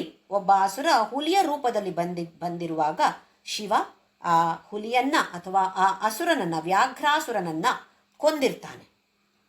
ಗಿರಿಶ ವಿಷದಾಕೃತಿಶ್ಚ, ವಿಷದ ಅಂತೇಳಿದ್ರೆ ಶುದ್ಧವಾಗಿಯೂ ಹಾಗೆಯೇ ಎಲ್ಲ ಕಡೆ ವ್ಯಾಪಕವಾಗಿರುವಂಥದ್ದು. ವಿಷದ ಅಂತೇಳಿದ್ರೆ ದೊಡ್ಡದು ಅಂತ, ವಿಶಾಲವಾದದ್ದು ಅಂತಲೂ ಹೇಳ್ಬೋದು, ಹಾಗೆಯೇ ಪರಿಶುದ್ಧವಾದದ್ದು ಅಂತಲೂ ಹೇಳ್ಬೋದು. ಚೇತಃ ಕುಹರೆ, ನನ್ನ ಮನಸ್ಸು ಅಂತ ಹೇಳುವ ಈ ಒಂದು ಗುಹೆ, ಮನಸ್ಸನ್ನ ಈಗ ಗುಹೆಗೆ ಹೋಲಿಸ್ತಾ ಇದ್ದಾರೆ. ಪಂಚಮುಖೋಸ್ತಿ ಮೇ ಕುತೋ ಭೀಹಿ, ನನ್ನ ಗುಹೆಯಲ್ಲಿ ಈಗ ರಾಜನಾಗಿರುವವನು ಯಾರು? ಪಂಚಮುಖ, ಸದ್ಯೋಜಾತ, ವಾಮದೇವ, ಅಘೋರ, ತತ್ಪುರುಷ, ಈಶಾನ. ಇದು ನಮಗೆ ರುದ್ರ ಪಠಣ ಮಾಡೋರಿಗೆ ಇದು ಗೊತ್ತಿರತ್ತೆ. ಸದ್ಯೋಜಾತಂ ಪ್ರಪದ್ಯಾಮಿ ಸದ್ಯೋಜಾತಾಯ ವೈ ನಮೋ ನಮಃ. ಭವೇ ಭವೇನಾತಿ ಭವೇ ಭವಸ್ತ್ವಮಾಂ ಭವೋದ್ಭವಾಯ ನಮಃ. ವಾಮದೇವಾಯ ನಮೋ ಜ್ಯೇಷ್ಠಾಯ ನಮಃ ಶ್ರೇಷ್ಠಾಯ ನಮೋ ಕಾಲಾಯ ನಮೋ ಕಲವಿಕರಣಾಯ ನಮೋ ಬಲವಿಕರಣಾಯ ನಮೋ ಬಲಾಯ ನಮೋ ಬಲಪ್ರಮಥನಾಯ ನಮೋ ಸರ್ವಭೂತದಮನಾಯ ನಮೋ ಮನೋನ್ಮನಾಯ ನಮಃ. ಅಘೋರೇಭ್ಯೋತಘೋರೇಭ್ಯೋ ಘೋರಘೋರತರೇಭ್ಯಃ ಸರ್ವೇಭ್ಯಃ ಸರ್ವಶರ್ವೇಭ್ಯೋ ನಮಸ್ತೆ ಅಸ್ತು ರುದ್ರರೂಪೇಭ್ಯಃ. ತತ್ಪುರುಷಾಯ ವಿದ್ಮಹೇ ಮಹಾದೇವಾಯ ಧೀಮಹಿ ತನ್ನೋ ರುದ್ರಃ ಪ್ರಚೋದಯಾತ್. ಈಶಾನಃ ಸರ್ವವಿದ್ಯಾನಾಂ ಈಶ್ವರಃ ಸರ್ವಭೂತಾನಾಂ ಬ್ರಹ್ಮಾಧಿಪತಿರ್ಬ್ರಹ್ಮಣೋಧಿಪತಿರ್ಬ್ರಹ್ಮ ಶಿವೋ ಮೇ ಅಸ್ತು ಸದಾ ಶಿವೋ. 5 ಶ್ಲೋಕಗಳು, 5 ಮುಖಗಳಿಗೆ. ಶಿವನ 5 ಮುಖಗಳು: ಸದ್ಯೋಜಾತ, ವಾಮದೇವ, ಅಘೋರ, ತತ್ಪುರುಷ, ಈಶಾನ. ಇದು ನಮ್ಮ ರುದ್ರಾಧ್ಯಾಯದಲ್ಲಿ ಕೊನೆಯಲ್ಲಿ ಬರುವಂತಹ ಶ್ಲೋಕಗಳು. 5 ಮುಖಗಳು. ಈ 5 ಮುಖಗಳಂತಹ ಇರುವಂತಹ ಸಿಂಹ ಸದೃಶವಾದ ಪರಮಶಿವ ನನ್ನ ಗುಹೆಯಲ್ಲಿ, ಮನಸ್ಸು ಅಂತ ಹೇಳುವ ಗುಹೆಯಲ್ಲಿ ಇರುವಾಗ ನನಗೆ ಯಾವುದರ ಭಯ? ಯಾವುದಕ್ಕೆ ಭಯ ಪಡಬೇಕು? ನಾವು ಭಯಪಡಬೇಕಾದ ಅವಶ್ಯಕತೆಯೇ ಇಲ್ಲ ಅಂತ ಆದಿಶಂಕರಾಚಾರ್ಯರು ಹೇಳ್ತಿದ್ದಾರೆ. ಮುಂದಿನ ಶ್ಲೋಕ 45ನೇ ಶ್ಲೋಕ. ಛಂದಶ್ಯಾಕಿಶಿಕಾನ್ವಿತೈ ದ್ವಿಜವರೈಃ ಸಂಸೇವಿತೆ ಶಾಶ್ವತೆ ಸೌಖ್ಯಾಪಾದಿನಿ ಖೇದ ಭೇದಿನಿ ಸುಧಾಸಾರೈ ಫಲೈರ್ದೀಪಿತೆ ಚೇತ ಪಕ್ಷಿ ಶಿಖಾಮಣೆ ತ್ಯಜ ವೃಥಾ ಸಂಚಾರಮನ್ಯೈರಲಂ ನಿತ್ಯಂ ಶಂಕರ ಪಾದ ಪದ್ಮಯುಗಲಿ ನೀಡೇ ವಿಹಾರಂ ಕುರು.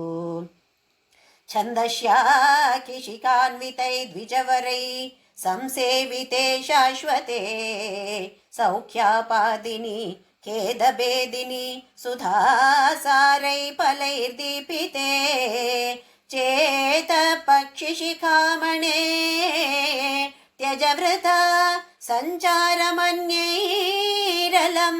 ನಿತ್ಯಂ ಶಂಕರ ಪಾದ ಪದ್ಮಯುಗಲೀ ನೀಡೇ ವಿಗಾರಂ ಕುರು.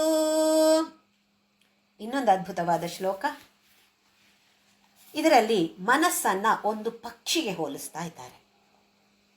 ಹೇಗೆ ಪಕ್ಷಿ ಒಂದು ಗೂಡನ್ನು ಕಟ್ಟಿಕೊಳ್ಳುತ್ತೆ, ಗೂಡನ್ನು ಕಟ್ಟಿಕೊಂಡು ಅದರಲ್ಲಿ ವಾಸ ಮಾಡುತ್ತೆ, ಅದರಲ್ಲೇ ಮರಿ ಇಡೋದು ಎಲ್ಲ ಮಾಡುತ್ತೆ. ಇನ್ನು ಕೆಲವು ಪಕ್ಷಿಗಳಿಗೆ ಗೂಡೇ ಇರೋದಿಲ್ಲ. ಕತ್ತಲೆ ಆದಾಗೆ, ರಾತ್ರಿ ಆದಾಗೆ ಹಾರಿಕೊಂಡು ಹೋಗಿ ಯಾವುದೋ ಒಂದು ಮರದ ಮೇಲೆ ನೆಲೆಯನ್ನು ಹುಡುಕಿಕೊಳ್ಳುತ್ತೆ. ಅದರ ಬಗ್ಗೆ ಇಲ್ಲಿ ಹೇಳ್ತಿದ್ದಾರೆ. ಛಂದಶ್ಯಾಕಿ ಶಿಖಾನ್ವಿತೈಹಿ ದ್ವಿಜವರೈಹಿ. ಛಂದಸ್ಸು ಅಂತ ಹೇಳುವ ದೊಡ್ಡ ಛಂದಸ್ಸು ಅಂದರೆ ಉಪನಿಷತ್ತು, ವೇದ. ವೇದ ಅಂತ ಹೇಳುವ ಒಂದು ದೊಡ್ಡ ಮರ ಇದೆ. ದ್ವಿಜವರೈ, ಶಿಖಾ ಅಂತ ಹೇಳಿದ್ರೆ ಮೇಲೆ, ಮರದ ಮೇಲೆ.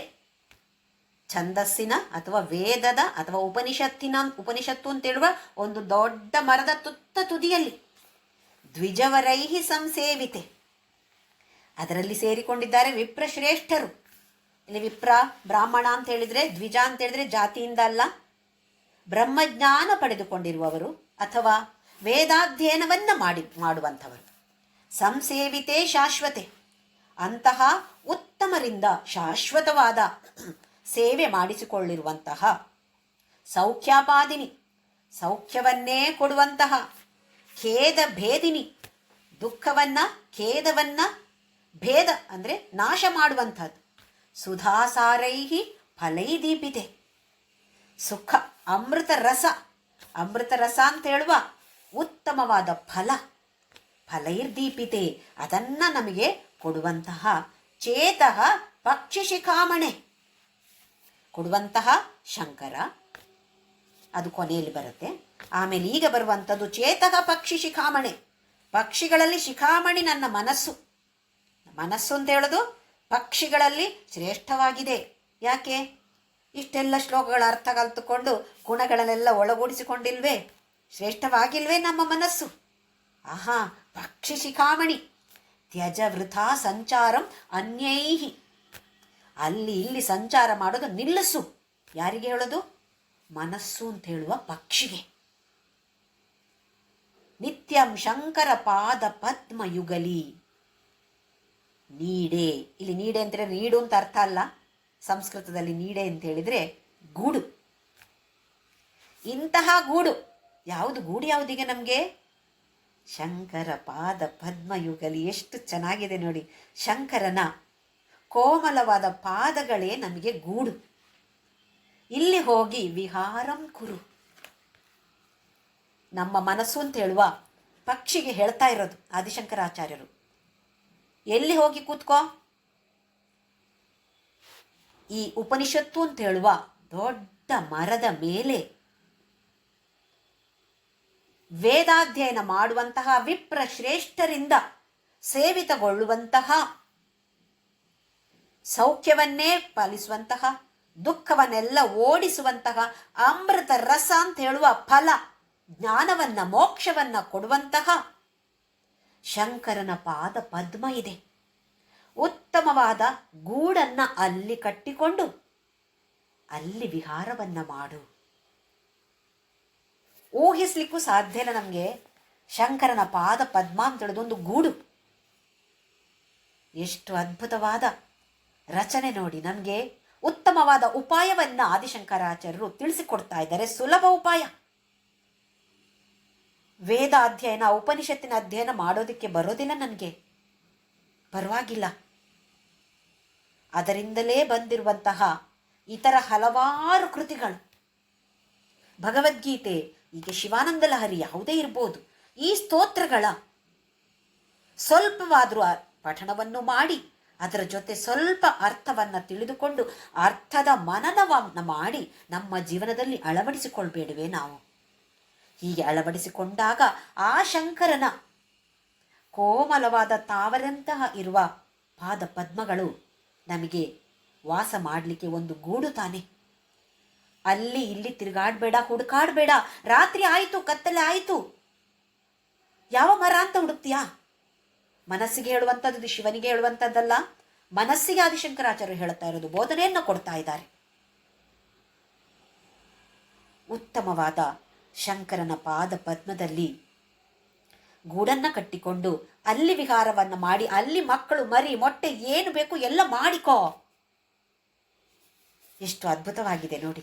ನಾವು ಕೂಡ ಸ್ವಲ್ಪವಾದರೂ ದಿನದಲ್ಲಿ 1 ನಿಮಿಷ ಧ್ಯಾನ ಮಾಡಿದಾಗ, ಧ್ಯಾನ ಮಾಡಿದ ತಕ್ಷಣ, ಮಾಡಲಿಕ್ಕೆ ಶುರು ಮಾಡಿದ ತಕ್ಷಣ ನಮಗೆ ಅಲ್ಲಿ ಇಲ್ಲಿ ಮನಸ್ಸು ಆ ಕಡೆ ಈ ಕಡೆ ಹೋಗೋದು ಸಹಜ. ಆದರೂ ಅಭ್ಯಾಸೇನ ತು ಕೌಂತೆಯ ವೈರಾಗ್ಯಣ ಚ ಗೃಹ್ಯತೆ ಅಂತ ಭಗವಂತ 6ನೇ ಅಧ್ಯಾಯದಲ್ಲಿ ಭಗವದ್ಗೀತೆಯಲ್ಲಿ ಹೇಳಿದ್ದಾನೆ. ಇದನ್ನು ಸ್ವಲ್ಪವಾದರೂ ಅರ್ಥ ಮಾಡಿಕೊಂಡು ಅಭ್ಯಾಸ ಮಾಡ್ತಾ ಮಾಡ್ತಾ ಮಾಡ್ತಾ ಈ ಭಗವಂತನ ಪಾದ ಪದ್ಮಗಳಲ್ಲಿ ನಮ್ಮ ಮನಸ್ಸು ಅಂತೇಳುವ ಗೂಡನ್ನು ಅಲ್ಲಿರಿಸಿ, ಇಂತಹ ಅದ್ಭುತವಾದ ಗೂಡಿನಲ್ಲಿ ನಾವೆಲ್ಲರೂ ಕೂಡ ನಾಮಸ್ಮರಣೆಯನ್ನು ಮಾಡ್ತಾ ವಿಹಾರವನ್ನು ಮಾಡೋಣ. ನಮಗೆ ಈ ಥರದ ಒಂದು ಅನುಗ್ರಹವನ್ನು ಭಗವಂತ ನಮಗೆ ಕರುಣಿಸಲಿ ಅಂತ ಪ್ರಾರ್ಥನೆಯನ್ನು ಖಂಡಿತವಾಗಿಯೂ ಎಲ್ಲರೂ ಮಾಡೋಣ. ಓಂ ಶ್ರೀರಾಮ್ ಜಯ ರಾಮ್ ಜಯ ಜಯ ರಾಮ್. ಓಂ ಶ್ರೀರಾಮ್ ಜಯ ರಾಮ್ ಜಯ ಜಯ ರಾಮ್. ಓಂ ಶ್ರೀರಾಮ್ ಜಯ ರಾಮ್ ಜಯ ಜಯ ರಾಮ್. ಓಂ ಶ್ರೀರಾಮ್ ಜಯ ರಾಮ್ ಜಯ ಜಯ ರಾಮ್. ಓಂ ಶ್ರೀರಾಮ್ ಜಯ ರಾಮ್ ಜಯ ಜಯ ರಾಮ್. ಓಂ ಶ್ರೀರಾಮ್ ಜಯ ರಾಮ್ ಜಯ ಜಯ ರಾಮ್. ಓಂ ಶ್ರೀರಾಮ್ ಜಯ ರಾಮ್ ಜಯ ಜಯ ರಾಮ್. ಓಂ ಶ್ರೀರಾಮ್ ಜಯ ರಾಮ್ ಜಯ ಜಯ ರಾಮ್. ಓಂ ಶ್ರೀರಾಮ್ ಜಯ ರಾಮ್ ಜಯ ಜಯ ರಾಮ್. ಓಂ ಶ್ರೀರಾಮ್ ಜಯ ರಾಮ್ ಜಯ ಜಯ ರಾಮ್. ಓಂ ಶ್ರೀರಾಮ್ ಜಯ ರಾಮ್ ಜಯ ಜಯ ರಾಮ್. ಓಂ ಶ್ರೀರಾಮ್ ಜಯ ರಾಮ್ ಜಯ ಜಯ ರಾಮ್. ಓಂ ಅಸತೋ ಮಾ ಸದ್ಗಮಯ ತಮಸೋ ಮಾ ಜ್ಯೋತಿರ್ಗಮಯ ಮೃತ್ಯೋರ್ಮಾ ಅಮೃತಂ ಗಮಯ. ಓಂ ಶಾಂತಿ ಶಾಂತಿ ಶಾಂತಿ. ಲೋಕಾ ಸಮಸ್ತಾ ಸುಖಿನೋ ಭವಂತು. ಲೋಕಾ ಸಮಸ್ತಾ ಸುಖಿನೋ ಭವಂತು. ಲೋಕಾ ಸಮಸ್ತಾ ಸುಖಿನೋ ಭವಂತು.